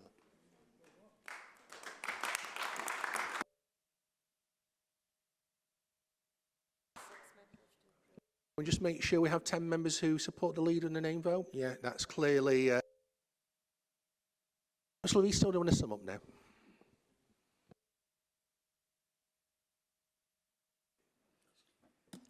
Thank you. Thanks, Councillor Paul Molyneux, for seconding the motion. We've eaten our words a little bit because we said it would be a quick one, this. Steve, thanks very much. I've not slagged you off on Twitter for ages. So we can put that to bed. Thanks, though. I appreciate that. Councillor Watson and Gerard, thanks for your rants, really, about 18-year-olds. As a youth worker, one of the things we informally educate young people on is critical thinking, and one of those skills is listening to hear rather than listening to respond. You talked about apathy. I said that in my speech. You talked about, you went on to make decisions on behalf of young people, and I said that in my speech. You went on about the things that they can do in when they're 18. I also said that in my speech. So thank you for feeding back. Thanks to all the Labour supporters as well. I really appreciate that, and especially Councillor Jenny Bullen, the portfolio holder for children and young people. It's really good that you support this as well. Councillor Braley, they sit at the back of the room. I know Lee touched on it. They do come usually all the time. If you get a DBS, you can go and visit them. You've misunderstood what I'm asking for. It's to vote at 16, not to... I said if you have a DBS, you can visit young people.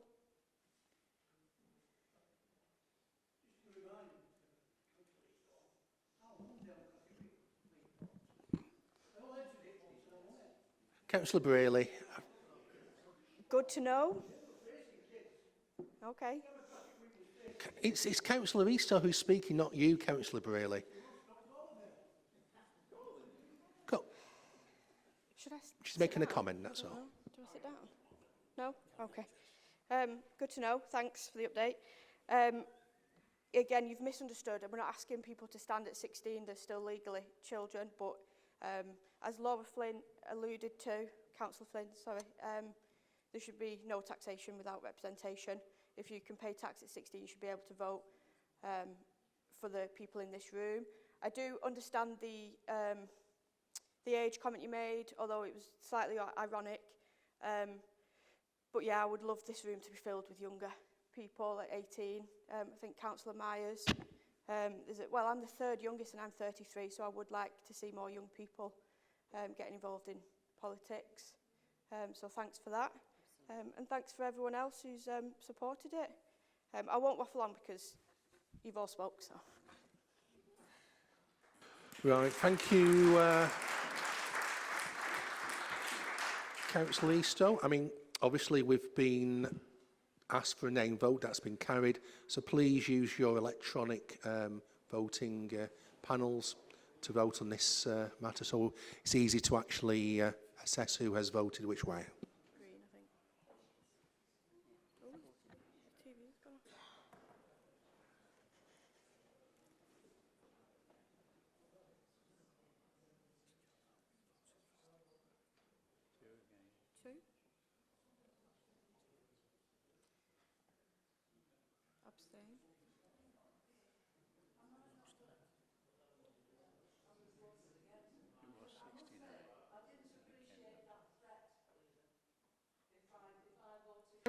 Councillor Hulton, you've not got permission to speak. We're in the middle of a vote. If you have any problems with your voting panel, then obviously officers here will will assist you to overcome them if possible.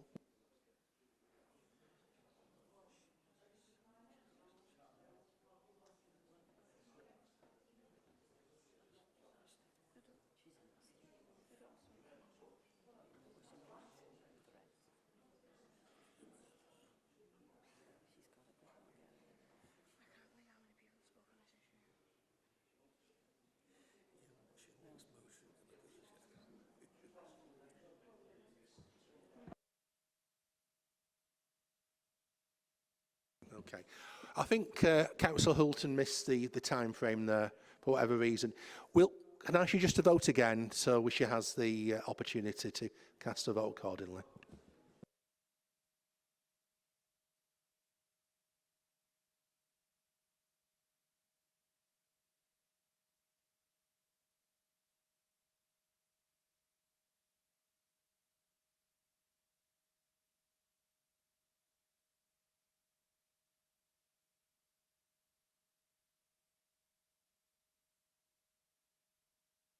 I think we've concluded voting now. We can see that there is a heavy majority in favour of the motion, so that motion is carried. Now, I think we move on to motion 2, and Councillor Gambles, did you want to make a procedural motion? Thank you, Mr Mayor, for allowing me to speak. I would like to move procedural motion 10C to refer Councillor Gerard's motion to Cabinet. I would like to explain. Councillor Gerard has been made aware of the reasons why the motion cannot be debated tonight, and he was given the option to withdraw the motion so they could present at a future meeting for debate, but has not done so. So with your permission, I will briefly outline for the members present the reasons for it now being referred to Cabinet. There's been the Social Housing Regulation Act 2023, which will require landlords to investigate and fix report health hazards with specific time frames. These new rules will form part of a tenancy agreement, so tenants can hold landlords to account by law if they fail to do so to provide a decent home. The Department for Levelling Up Housing and Communities has undertaken a consultation with all registered providers, Wigan Council included. This consultation only closed on the 5th of March 2024, and now we're waiting from the Department of Levelling Up and Housing and Communities will now review all this feedback and confirm the, the agreed timescales. And at the moment, we don't have a date when this is expected. Once we do, we'll have the information and we'll also have a much clearer understanding of the resources that will be required to meet the standards moving forward. So I hope that people, I need to have a seconder, but that's... Procedural motion seconded? Okay, can we move to the vote on that? All those in favour, please show. Okay, that's clearly carried. At this point, I'm going to have just a 10-minute comfort break because some members are beginning to need that, I think. So, okay, we'll come back into the chamber about 10 to 8. Okay, so we move on to motion number 3, and that's been submitted by Councillor Hunt, and that's set out on page 92 of the agenda. Councillor Hunt. Thank you, Mr Mayor, for allowing me to speak. Mr Mayor, as lead member for Heritage and Building Conservation, I would like to move this motion to protect our town's rivers and canals, which are an integral part of Wigan's heritage. I'm sure most of us enjoyed a walk along the town's rivers and canals and thought how lucky we are to have such an asset on our doorstep. Just a few facts about Leeds to Liverpool Canal and why I'm proud that we've got the canal in our borough. Most importantly, it was built by working class folk, including many women and children from this town. It is 127 miles long and is the longest in England, and it has the most locks. And those of you that's walked up to Top Lock will know that. There's always a debate about how many locks there is, but I've been told it's 21, not 22. And obviously we're in Wigan, so it's in an area of outstanding beauty. In October last year, I took my grandchildren on a walk to Hale along the New Spring section of the Leeds-Liverpool Canal. Unfortunately, the canal towpath was full of potholes filled with water, and we had to pack it in as a bad job, basically, and we had to turn around, just simply couldn't get down, and that's going into you know, up to AR, which is, you know, a jewel in the crown, really. So you've got a situation where families can't even get up to see one of our assets. So we have and still have, unfortunately, a footpath in the town's major attraction that's simply unusable. Certainly from October to say, well, I was going to say April. It's never stopped raining in April, has it? So I was so annoyed with the state of the footpath. I actually wrote to the Chief Executive of the Canal and River Trust. I did a press release with my ASPL colleague, councillors, highlighting the appalling state. He did have the courtesy to write back very sympathetically, I may add, but basically stating they had no money and to do the due to the government cuts that the Canal and River Trust was having to endure. I've said previously in this chamber that the Tory government know the price of everything and the value of nothing, and no more so with what they're about to do with the Canal and River Trust, where they're actually planned to cut the budget by £300 million over 10 years. Bear in mind, this is an actual charity, the Canal and River Trust. And it's no surprise that the Tories see no value, in my opinion, maintaining our heritage. However, as we all know, they've no problems with squandering 100 billion, beg your pardon, in 4 years. I'm sure I can remember how most of that money was squandered. 15 billion vanished with crony contracts for PPE. Over 1.7 million spent on decorating number 10 and painting Rishi Sunak's plane, I believe. And topped off with the chaotic angling of our current asylum system costing 2.6 billion. And the only boats they'll be stopping is our canal boats. All overseen by a multimillionaire Prime Minister who owns 4 homes, numerous luxury cars, and has a personal fortune of over 500 million. And let's not forget how many licenses they give out there to dump sewerage in our rivers, this lot. Our canals are a vital part of this town's heritage and are used by thousands of walkers and cyclists. It's absolutely vital our canals, rivers and footpaths are fit for purpose and kept in good condition. They should be treated as an heritage asset and the respect they deserve. These sort of cuts, if they go ahead, will absolutely decimate the borough's rivers and canals, and we'll only see more deterioration of the paths that are already poorly maintained and destroyed through illegal activity. Currently, our towpaths are basically a patchwork mix of tarmac, block paving, potholes, and in many areas they're just simply not safe. The very infrastructure of our canals and rivers is at serious risk of collapse if these vindictive cuts go ahead. They will put the safety of our residents and future of our waterways at risk. Plus, we're going to lose the actual skills, the stonemason and the carpenters that work on these locks and the bridges, the stone bridges. We'll lose those skills forever. I remember the 70s and 80s when the motorbikes were racing along the towpath. I was one of them, I think. I was racing up and down the canal. Fortunately, we brought in the lock barriers, and they've been a huge success. They've stopped that sort of behaviour, and I've learned my lessons and got my motorbike on the road now. So, you know, but if these cuts go ahead, then those barriers will simply fall into disrepair, and certainly if they're no longer there, that is. I've absolutely no doubt the current plague of electric bikes that we're seeing on the roads will return to our canal, causing even more mayhem. Mr Mayor, I move we call on the Council to write to the Government requesting that they provide sufficient funding for the Canal and River Trust charity to keep our people safe and to maintain our heritage. Thank you.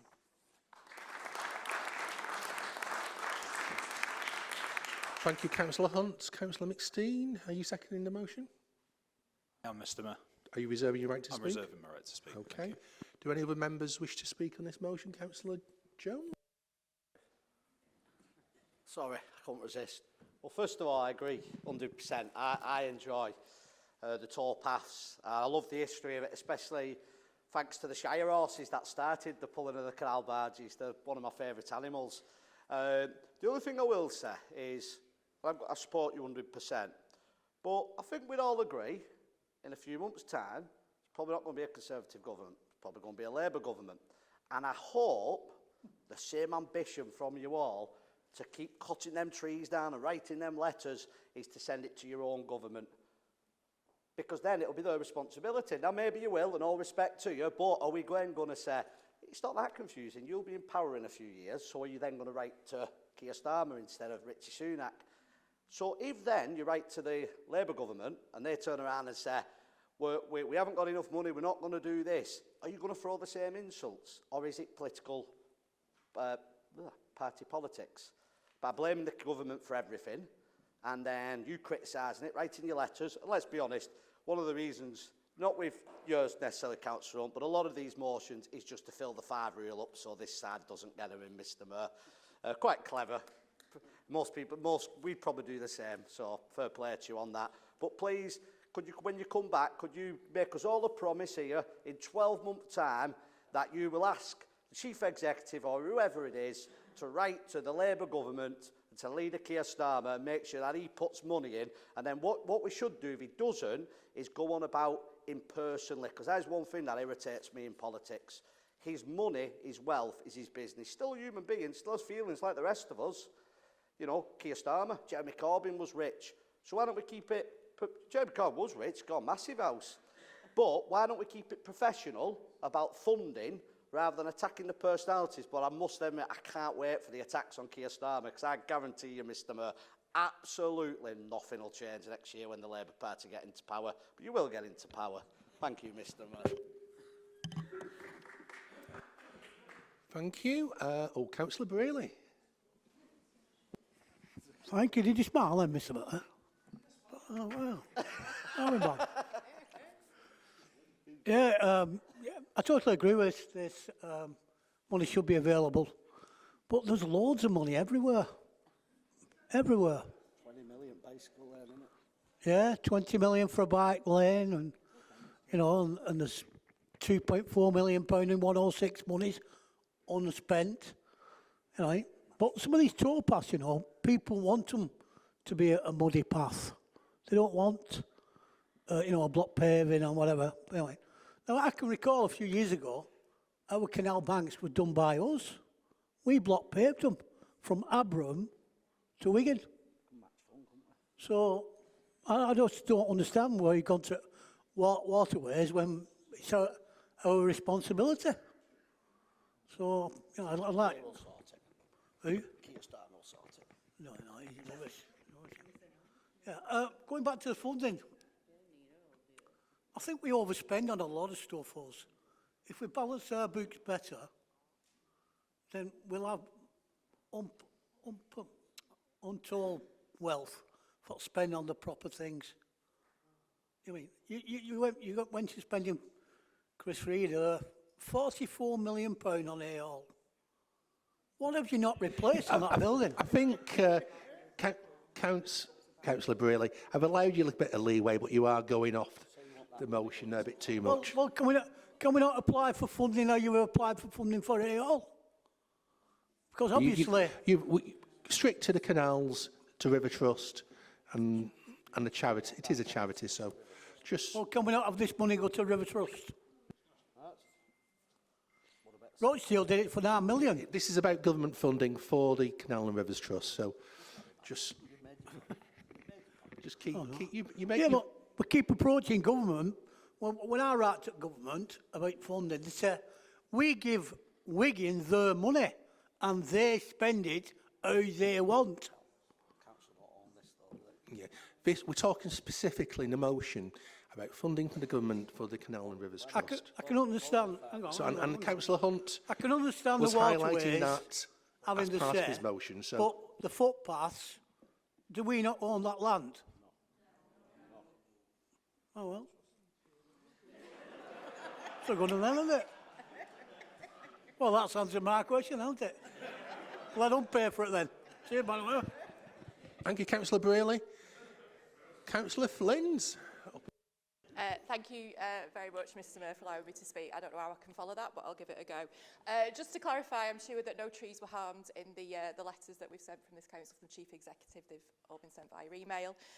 But also, just to clarify, speaking on behalf of of lots of mums who live in New Springs who want to get to Hay Hall, speaking on behalf of lots of older people who want to get from New Springs to Hay Hall, and the canal path around there is absolutely terrible.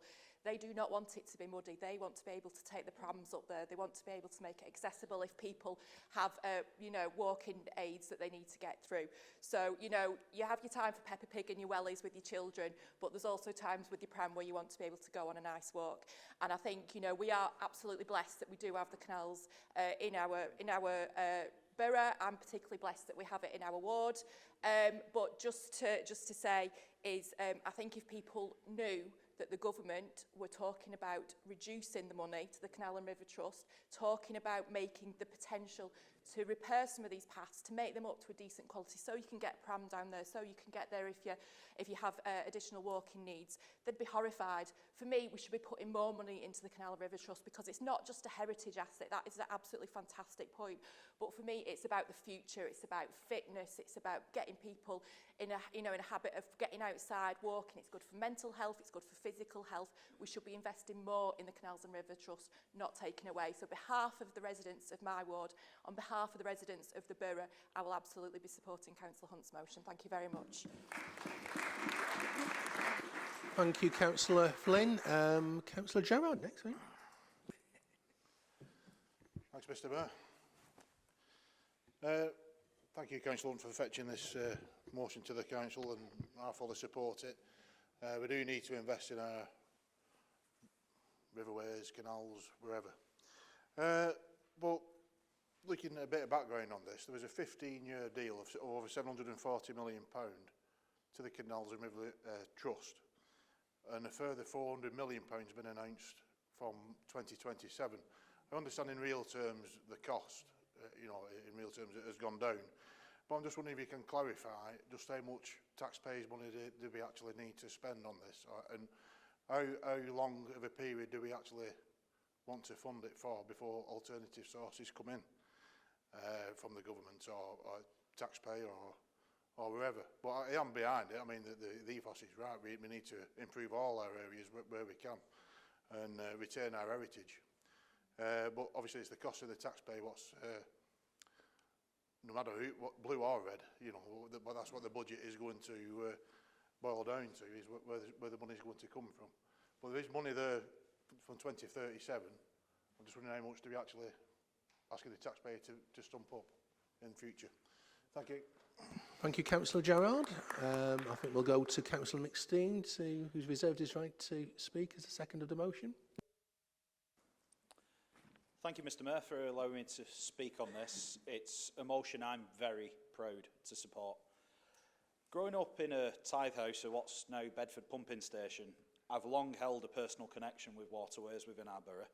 I was surrounded by water in one way or another during my childhood too, with several of my friends living at the nearby Bedford Basin and Buttsbridge Marina.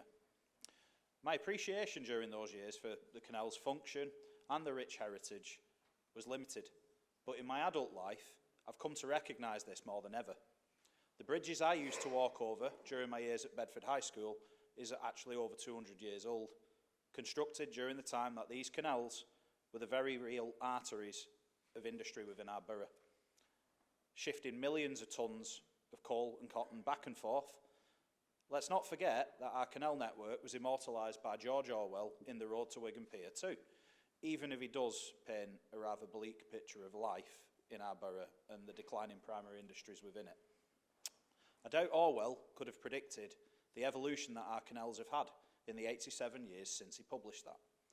With a proper investment into our waterway networks from previous governments, our canals have evolved into a network made for leisure and living, with these former industrial arteries now used by people walking, running and cycling. I often speak to groups that use our networks, and they speak very highly of the well-being benefits that they receive from all sorts of activity along it. Canal and River Trust states that nationally these benefits measure up to over £1 billion worth of value to the taxpayer. I don't think I'll need to remind members of the massive positive impact on residents' well-being that our canal network brought during the pandemic too. I fondly remember my regular walk between Buttsbridge and the boathouse at Astley Green, with a canal towpath resembling more like the M6, as everybody in Lee seemingly had the same idea that week in March 2020. 4 years on from then, our canals still remain popular locations for people to exercise, travel, fish and to live. You okay, Kath?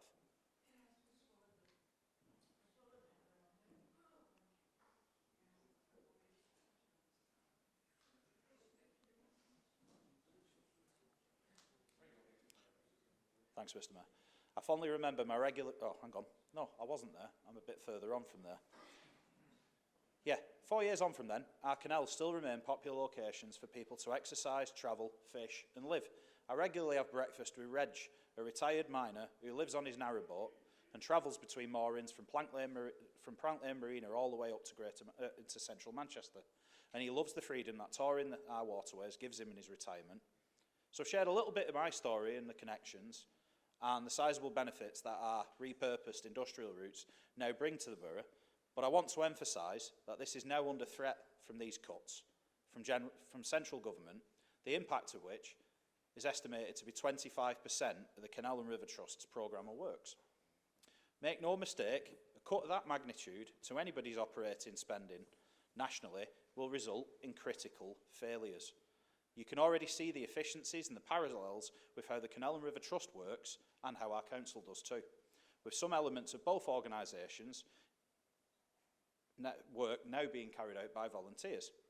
Like our council, this has enabled them to bear the weight of previous cuts through austerity and the economic carnage, due in no small part to the ongoing carousel of prime ministers and chancellors.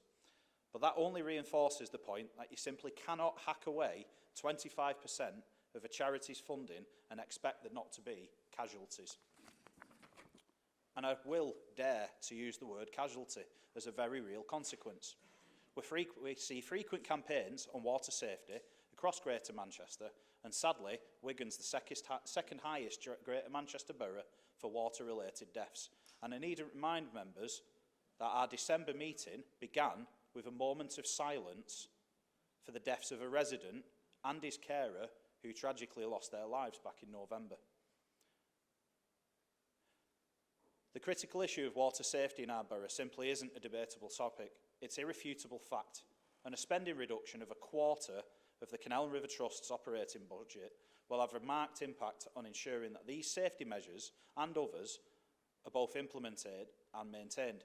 Something I know is already echoed by member organisations of the Greater Manchester Water Safety Partnership.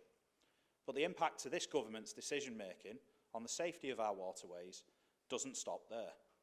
To add further to Councillor Hunt's previous remarks about sewage dumping into our waterways, it clearly does have a significant impact on the canal network, with recent studies of Lancaster Canal finding significant sewage pollution as recently as December 2023. Just today, I found evidence of over 128 incidents of raw sewage being released into waterways in the Atherton South and Lilford ward alone. Councillor McSteen, I'm going to give you a few more seconds, but your time has run out, but obviously there was the slight absence. So just wind up your No worries, I will do. I'll just summarise by saying our canals made our borough what it is today. Let's at least do them the courtesy they deserve and vote to keep our canals alive. Support the motion. Thank you. Now we're going to move on to Councillor Hunt to sum up. Unfortunately, Councillor McLaughlin and Councillor Taylor, you're too late in the debate to contribute, unfortunately. So can you please turn your lights off? Thank you. Hunt. Thank you, Mr. Mayor. Yeah, I'll be brief. Just in terms of Councillor Jones and whether we would pursue with the same vigour if it was a Labour government, and the short answer is yes. It's exactly what we would. But I know you like to spout that you make a lot of difference as independents, but one of the advantages of being a member of a political party rather than a tiny group is that you can influence policy. Yeah?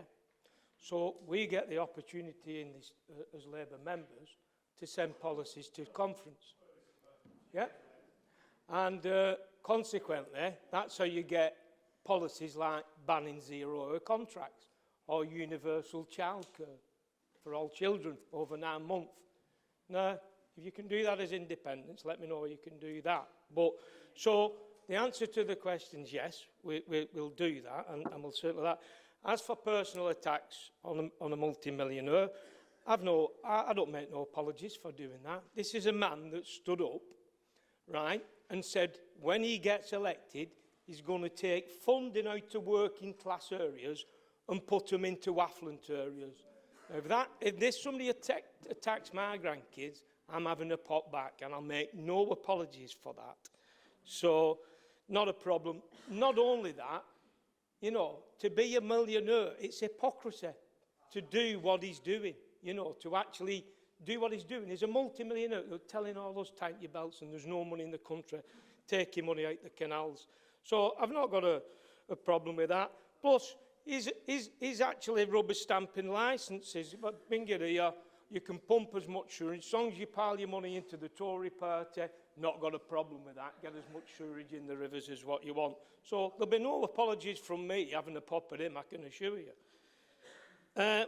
Just for Councillor Brearley, just so you know, it is funded by government. The Canal and River Trust is a charity. Its sole funding comes from government, Bob, not us. Yeah. Now, I know you think folk want muddy canal paths, yeah, but I've never met them folk yet, you know, that they want a muddy canal path, you know. So, if you're doing your campaigning, let me know if you do drop on one. And if there's loads of money, what you could do, as well as our letter going, the council letter, get your own there and tell them.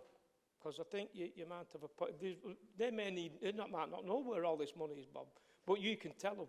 So, not got a problem with that. The responsibility for Canals and River Trust is not this council's. It is central government. They're the ones that's underfunding it. Yeah?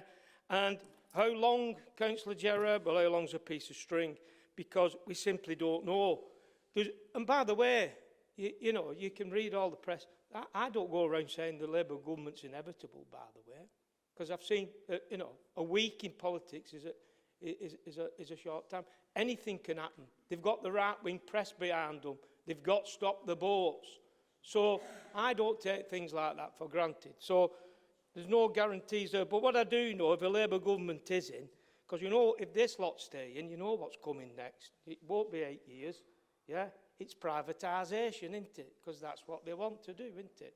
So that's their game. So in answer to your question, how long? Simply don't know. But I can assure you, we'll be lobbying just as hard, if not even harder, to make sure the Canal and River Trust are funded properly. Thank you, Mr. Mayor.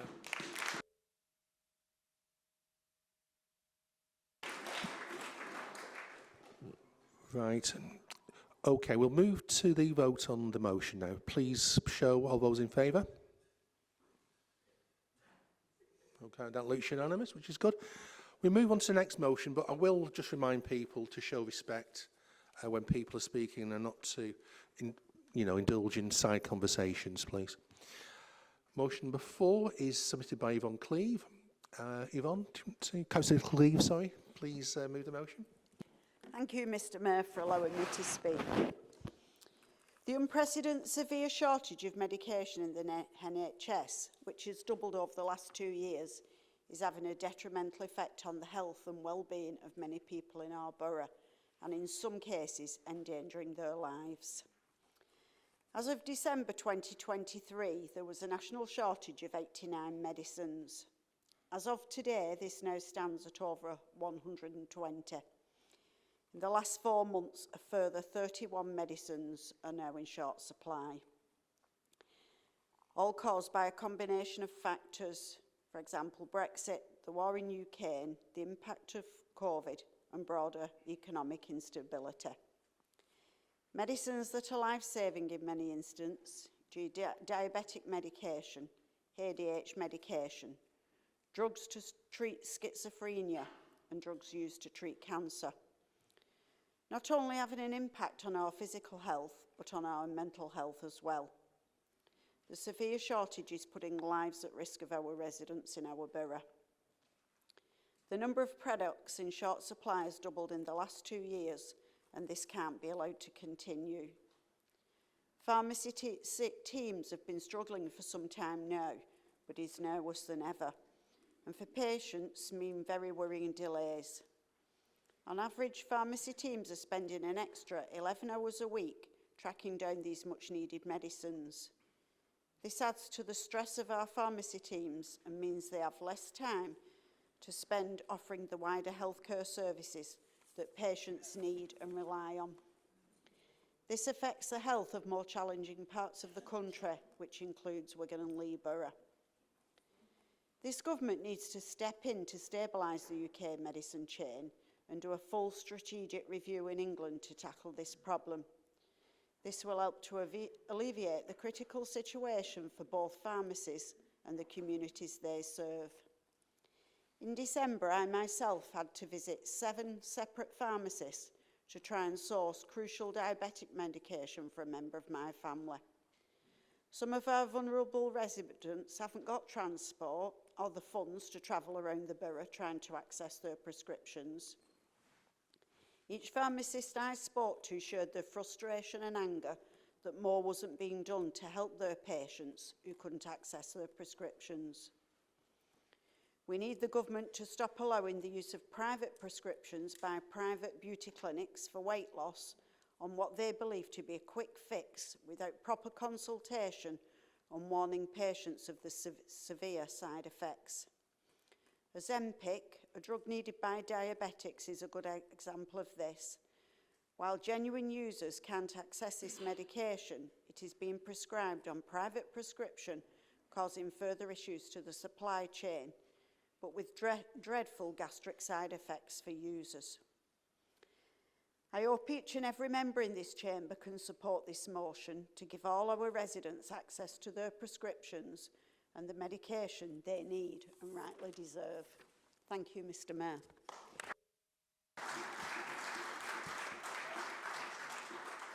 Thank you, Councillor Cleave. Councillor Cunliffe, I believe you're seconding the motion. Yeah, I'll second the motion and reserve the right to speak. Okay, I'll open it up to other members who may wish to contribute. Councillor Merritt. Thank you. This is a very important motion. I'm sure that we will all agree with that. As a shortage of medication, for whatever the reasons, has already started putting lives at risks. I mean, those of us who are knocking on a bit and are now taking regular medication will know the number of times you go to the chemist and they've not got your medication. They're trying to give you something generic to match it, or you've got to trail off to another pharmacy to try and get it. And in some cases, this is having a real impact on the health and well-being of, children where you can't get their Ritalin medication, the impact of women who can't get HRT, and also far more serious cases, in particular type 2 diabetes, and also women who are being treated for breast cancer have been unable to get some of their medication, which in both cases can be life-threatening. We do here in Wigan have the second highest ageing population in the whole of Greater Manchester. That's an awful lot of people with type 2 diabetes. Something like over 170,000 people who have type 2 diabetes and who are struggling to get their medication. It is, a huge issue for people. As Councillor Cleave says, not everybody has a car and can trail over to try and get their medication, and really this does put people's lives at risk. I do support this motion, and I hope the same, everybody in this council supports it, and I do also hope our colleague councils across Greater Manchester also support it. Thank you.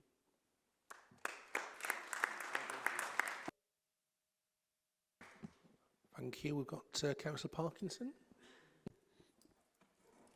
Thank you, Mr. Mayor, for letting me speak. As a diabetic, I have had my medication changed because they couldn't get the medication I'm on. But the point I want to make today in support of Councillor Cleave's motion is this week I've been working as part of my day job with Clatterbridge. And Clatterbridge have been trying to source medications for cancer patients via taxi because they're having to go far and wide, and then having to deliver those medications. One patient had 5 different taxis arrive at a house with different medications because they couldn't source them from one pharmacy. That money on those taxis should be going on life-saving treatments and equipment, not on taxi fares delivering medications. I think this problem needs addressing quickly and urgently, and we need to sort it out, send a letter, and, as you said, ask other councils to do exactly the same thing to get the situation. If it's happening at Clatterbridge, it's happening at other hospitals as well. And that money needs to go into the NHS and not on taxi drivers. Thank you. I will be supporting the motion. Thank you, Councillor Parkinson. Councillor Brearley. Thank you, Mr. Mayor.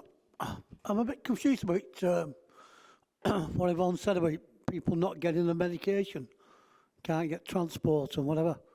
I thought we got an organisation called Driven, what helps people at a reasonable price to go and take them to an hospital or take them to a chemist. Does it run anymore, that Driven? Leader, are we still funding that Driven cars? Yeah, I don't think Driven's really that relevant, and I'm sure Councillor Cleave will address any points raised during the summit, or try to in his summing up. Well, most chemists deliver medication, and then the families pick it up from. Anyway, I think it's a bit, what's there, like all the money's being spent on taxis when there's Ring and Ride, that's cheap. Councillor Brearley, Councillor Parkinson was making reference to her experience today at the Cancer Hospital Clatterbridge and the issues of sourcing certain drugs. So, just to put it in context. If a councillor says taxes are being paid for, I'm talking on that.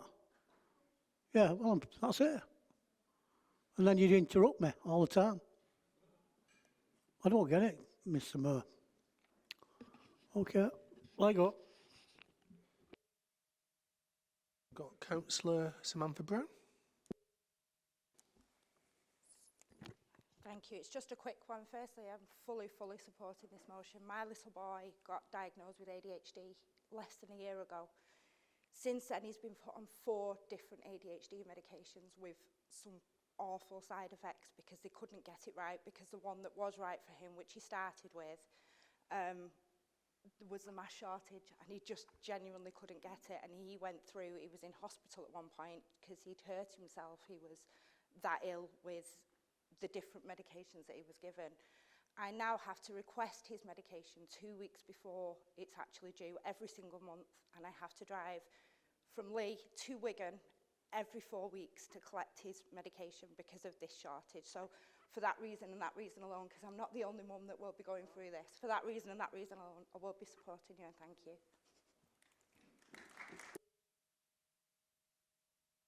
Councillor McSteen. Thank you, Mr. Mayor. This one's pretty important to me as well. At my day job, I work in social care. I work with people with learning disabilities, and the impact I see almost on a daily, weekly basis. I dread handling medications for the people I support, specifically because of this issue. One particular ADHD medication, Elvance, has had massive issues, but that doesn't just relate to my day job, it relates to friends of mine as well. There's a friend of mine that's had an ADHD diagnosis, and taking Elvance has absolutely changed her life. However, we now have critical shortages everywhere, and she's gone from having a massive positive life change to back to square one and being put on a variety, just like Councillor Brown mentioned, a variety of different medications and careering around like a rally car. Back to my day job again, this doesn't just relate to ADHD medication, it relates to other things. So for example, an oral suspension of Epilin, which is an anti-seizure medication, something that people with quite high needs require, not in pill form, but in a syrup form, in a suspension. That's again suffering from critical shortages and has been on and off for quite some time now. Relating to my own life, like other people, a number of other people in this chamber, it'd be interesting to see how many people with type 2 diabetes we have in here. It's not just relative to older people. I'm one of those and I'm 38. I now play metformin roulette every time I go to pick my prescription up. I have no idea what colour of packaging I'm getting, what kind, what the release is, the dosage is the same, but the release and the way it affects you, it is just, again, on a roulette wheel. And it's not good to have to try and plan your life around. So I'll be absolutely supporting this motion. It's been a critical issue for ages, and the moment I saw this tabled on the motion, I was jumping for joy pretty much. Thanks very much. Councillor Anne Collins. Thank you, Mr Mayor, for allowing me to speak. I'm going to echo what Councillor Maxine said, because my father had a similar experience several years ago. He was prescribed medication by a consultant at the hospital where he was going at the time, and the chemist just couldn't get it, and when he went to pick his medication up, he was given a substitute, which he didn't feel as well on. We complained about it, but they just said, well, that's all we can get.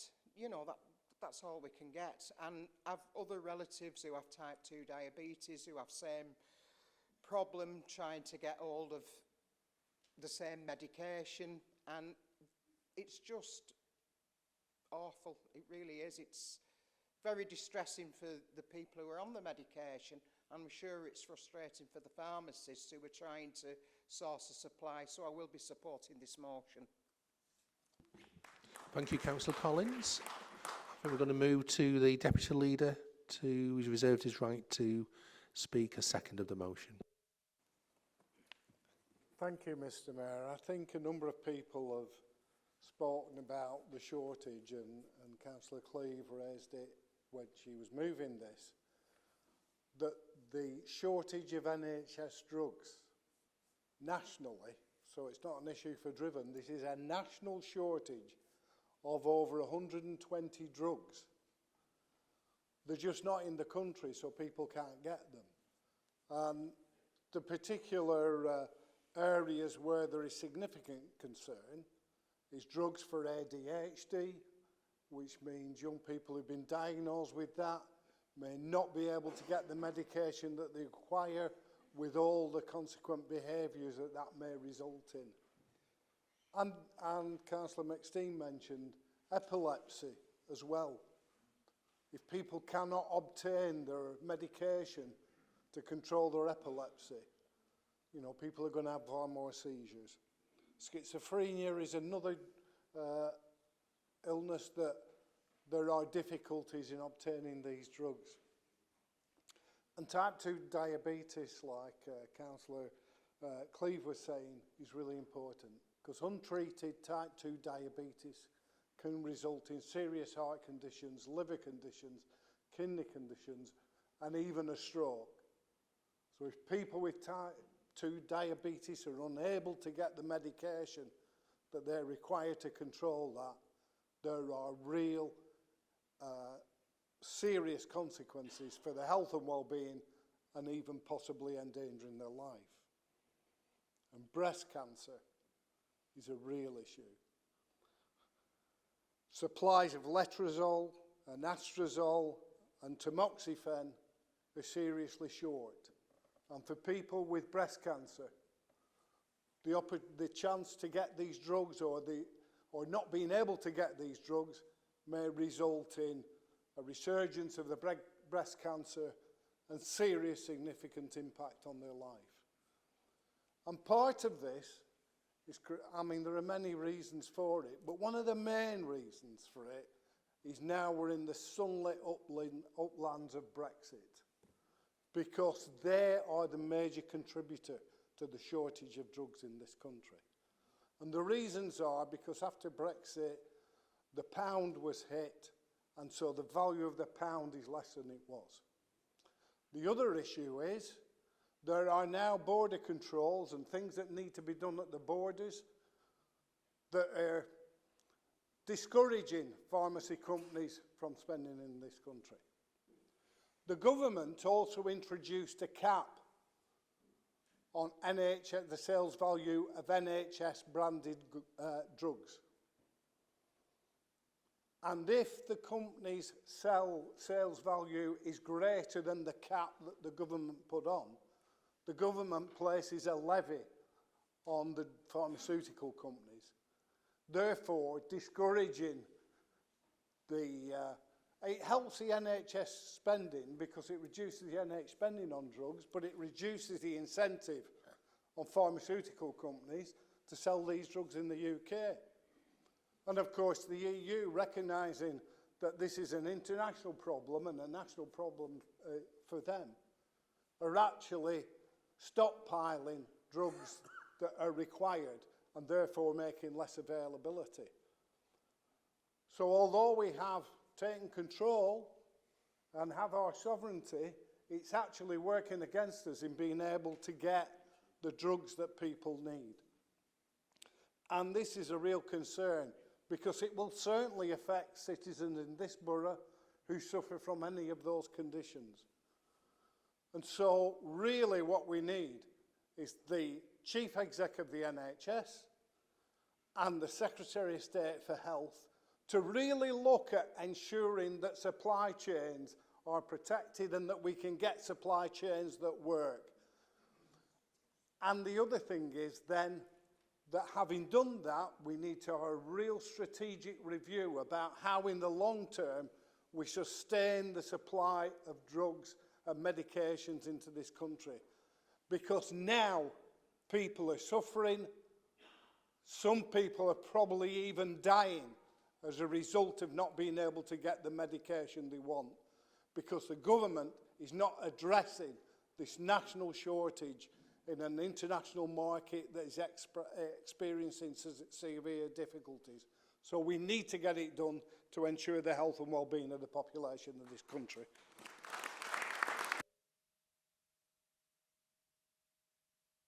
Thank you, Councillor Cunliffe. Councillor Cleave, do you want to sum up? Thank you, Mr. Mayor. I'd like to thank everyone in this chamber who supported this motion tonight, because this isn't something that just affects us in this chamber. It affects every single one of our residents. I'm sure every single one of you knows someone, as a family member, as a friend, who this is actually affecting day to day. And I would just like to reiterate, I would hope everyone in this chamber could support this motion. Thank you, Mr. Mayor.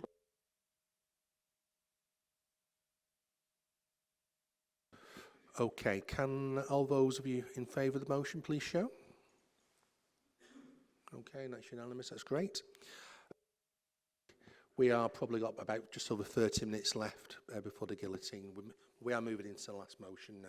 Councillor Reedy, I believe you're moving this. Thank you, Mr. Mayor, for allowing me to speak. I think we've had a theme tonight on health, which is really important, some really good motions. So I'm really privileged to move the last motion of this municipal year, and it's about our pilot that we've been doing in Bewell in Robin Park, which has been a real success. I'm not going to go through all them stats because we've already gone through those. But it's proven that it's saved lives, it's directed people who've never gone into the health industry before, and it's really touched our deprived areas. So why are we doing them kind of things? Because we all know that the NHS is broken, and that's not just a political word. Anybody who goes to A&E now are looked at either between 12 and 36 hours waiting to be seen, and there's a line full of corridor of people, which is unacceptable. You'll all know when you try and get an appointment with a GP, you've got to ring up at 8 o'clock in the morning or in the afternoon to get an appointment, and sometimes that can be weeks. That's not a fault of the GPs. We've got a lack of GPs, we've got a shortage of GPs, and it's a real pressure. By the pilot that we did at Robin Park, why do we want the Chief Exec to write to ministers? Is because the funding that comes into the NHS, we want some of that directed to us and to be ring-fenced, because we're actually saving that time in A&E and people going to A&E who don't need to go to A&E and people who can't get GP appointments. So it's really important, and I think Stephen Skeleton or Ian Keith touched on some of the wealth issues earlier on. And for me, and it's one of our buzzwords in the council, invest to save. And this would be a real invest to save in us doing this process and saving time at A&E for people who didn't go and people waiting for GP appointments. And Steve's not here, and one of the things he asked before, that when a Labour government comes in next year, or whenever the Tories decide that they're going to do it, we will be writing to the government on processes like this. But the difference is we'll have MPs there, which we can actually lobby and get them to, so we can sit down with them face to face and do that. And we've got Yvonne who's in there, and it's good to see our MP who takes an interest in what we're doing, and we'll be lobbying Yvonne on issues like this, which she takes forward predominantly all the time. So we will be doing that, and it's just a pity that we had a Conservative MP in Lee who didn't do this for us. Mr Mayor, I'll move the motion. See, motion seconded? Yeah, I second that, Mr Mayor. Okay. Do you want to reserve your right to speak? Or? Yeah, I do want to reserve my right to speak. Are there any other members who wish to contribute to the motion?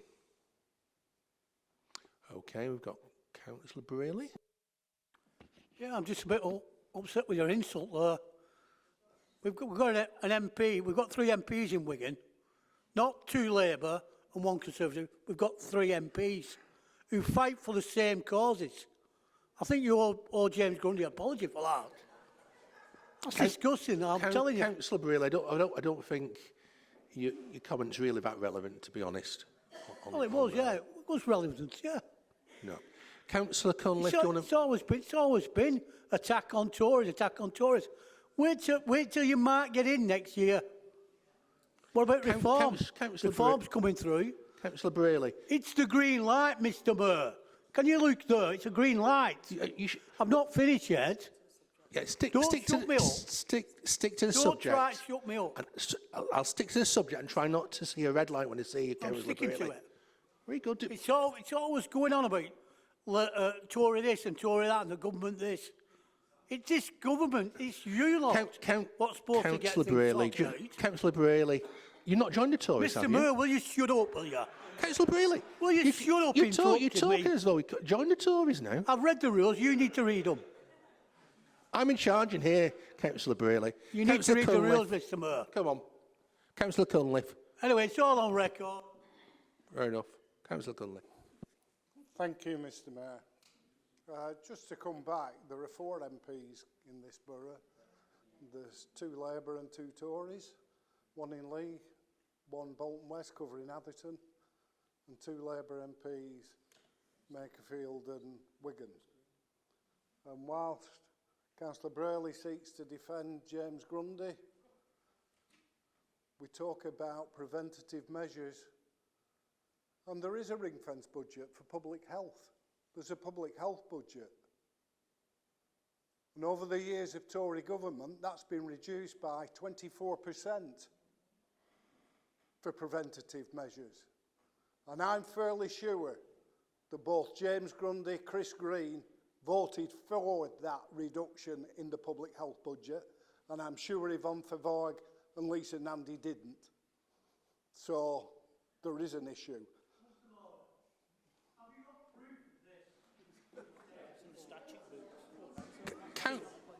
Councillor Braley, that is not a point of order.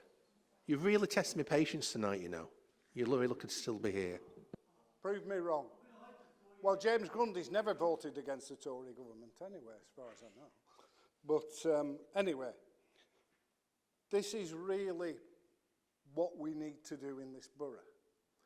The Be Well thing about preventative measures, and certainly in adult social care over the last 10 years, despite the challenges that we've had financially from government, we now spend in health and social care 300% in social care 300% more than we were in 2010 on preventative measures by the reablement team and all the work we've done about prevention and early intervention. That's not help when the public health budget is reduced then by 24%, clearly. And yet the government talks about it's better to prevent ill health and the issue that we've just spoken about medication. Actually, it's better if we can promote good health, use preventative measures and stop people becoming ill and needing medication. That would be really important. And that is what we really need to do. We need to be encouraging and supporting people to live healthier lives, to provide opportunities for people to live healthier lives. But of course, poor health, and we have significant inequalities in health in this borough, poor health is related to poor wealth. So health and wealth are significantly connected to each other. And so Wigan being one of the more deprived areas and having 20% areas of, areas in the 20% and 10% most deprived areas in the country, we have poorer health. And actually, the worse off you are, the poorer you are, the worse health you're going to be in. In fact, there are only 2 illnesses that aren't related to your wealth and financial position. There are only 2 illnesses. One, skin cancer, where rich people tend to have more than poor people, and that's because they go abroad more often and sit in the sun. And sports accidents, because they have the money to do sports. Every other illness, every other disease, the poorer you are, the more likely you are to have it. And so preventative measures are really important. And what we certainly need is a restoration of the public health grant and enabling us to do more on Be Well, on preventative measures, and ensuring that people can start well, can live well, and can age well. And that's the way we'll improve health and deal with the issues that face us. But certainly the Be Well project has been really successful, and actually what we want is more of that. And so we do have a ring-fenced budget, Chris, but actually a ring-fenced budget and a restoration of the public health budget would be more than welcome, and then would enable us to make a real difference to people in this borough and the citizens of this borough.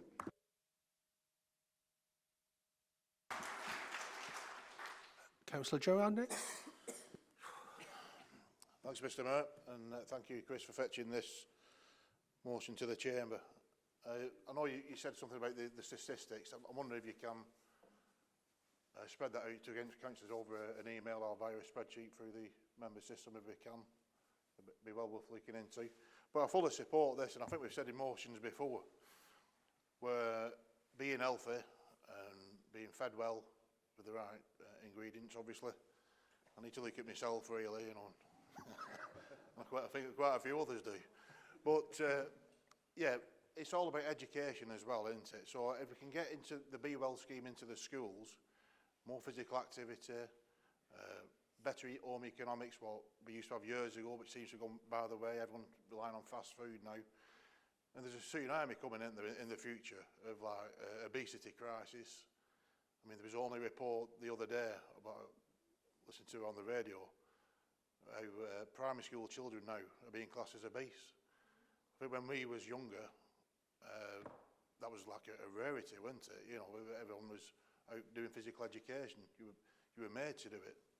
That doesn't seem to be the case anymore now. So I think getting this scheme into the schools, if it's working as well as you say, around education on the benefits of being healthy, really, rather than relying. I mean, we all see kids coming out on the straight to the McDonald's and what have you. It's not right. They're not eating properly nowadays.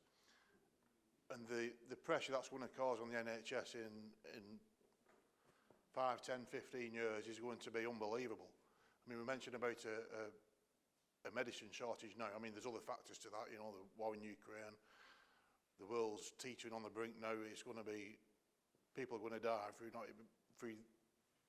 conflicts elsewhere, and it's not right. But we can get people healthy. There's not going to be that reliance on these medicines like there is now. So I'm well behind this.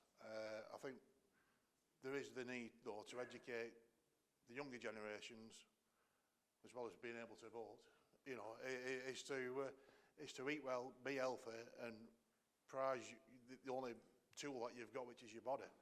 You know, and make sure that you look after it, and be healthy, and don't put the strain on the NHS later in life. Thank you. Councillor McSteen. Thanks, Mr Mayor. I'm a big fan of the Be Well model. I think it works fantastically well.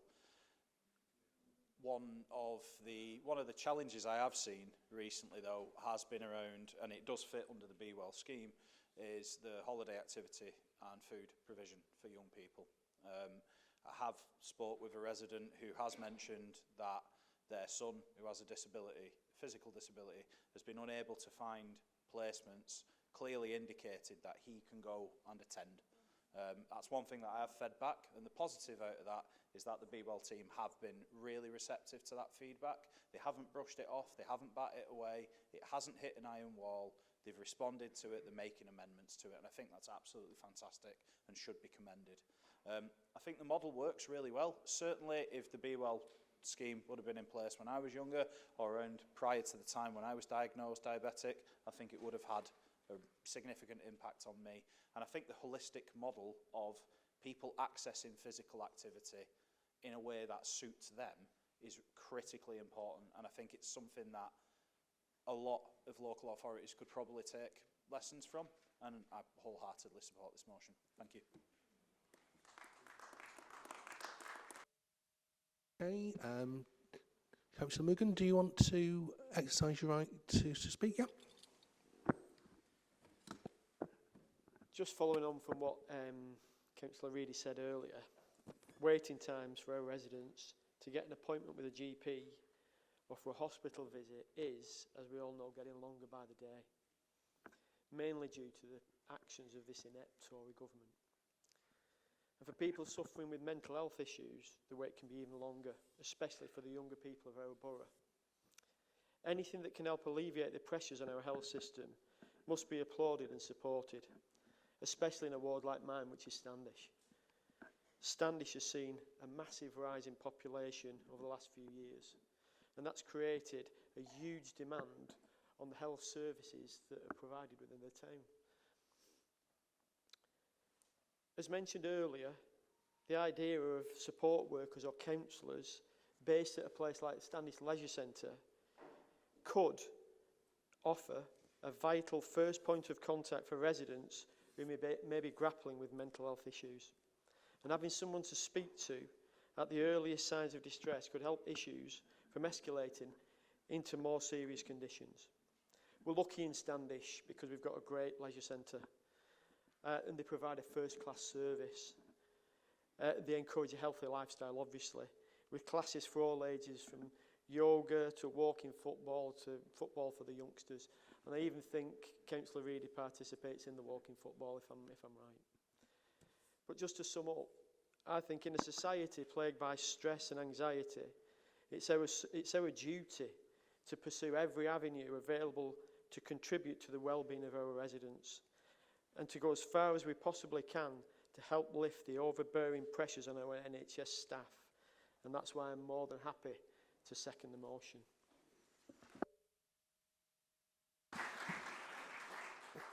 Thank you. Councillor Reedy, you want to sum up? Mr Mayor, just a couple of points. Councillor Brilley's left.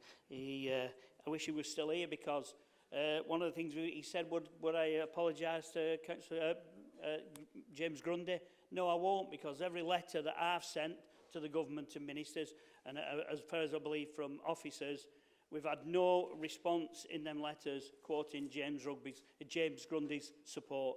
So for me, he's never intervened in anything that we've tried to do as a council here. What I will say is that what Bob needs to learn, and maybe he needs to go and see the youth council, is that when you're not empowering government, you've not got that kind of pull. When we are in power, we will have that pull, and we will come back, and we were trying to put some of this in place. It won't be easy, but we won't shift away from that. What I will say, Stuart, and thanks for your support, is when I did the budget speech, You might have got lost within it, but the facts were in there, but you probably dozed off at the time. So there we are. So there was the facts there, but if you can pass on to Bob that I won't be apologising. Whatever group he's in, I don't know whether he's independent, Tory or whatever he is, but I won't be doing that. I think it's a really important motion for everybody, and I know we'll probably get support. And we want to continue. Keith's right, there is a ring-fence budget. We just want some of it. I think that's the issue, to continue what we're doing in all the leisure centres, whether it's Owbridge, Standish, wherever. We want to do it in every one of those leisure centres so everybody gets a fair crack at the whip. You don't need to wait for a GP appointment. You can go into our centres and walk in and get supported. Thank you, Mr Mayor. Thank you, Councillor Reedy. I'll move to the vote on this now. So, members, please show you're in favour of this motion. My goodness, another unanimous pass. That's great. Thank you for your attendance tonight. That concludes tonight's business. I hope you have a safe journey home, but please wait until I leave the chamber before you leave.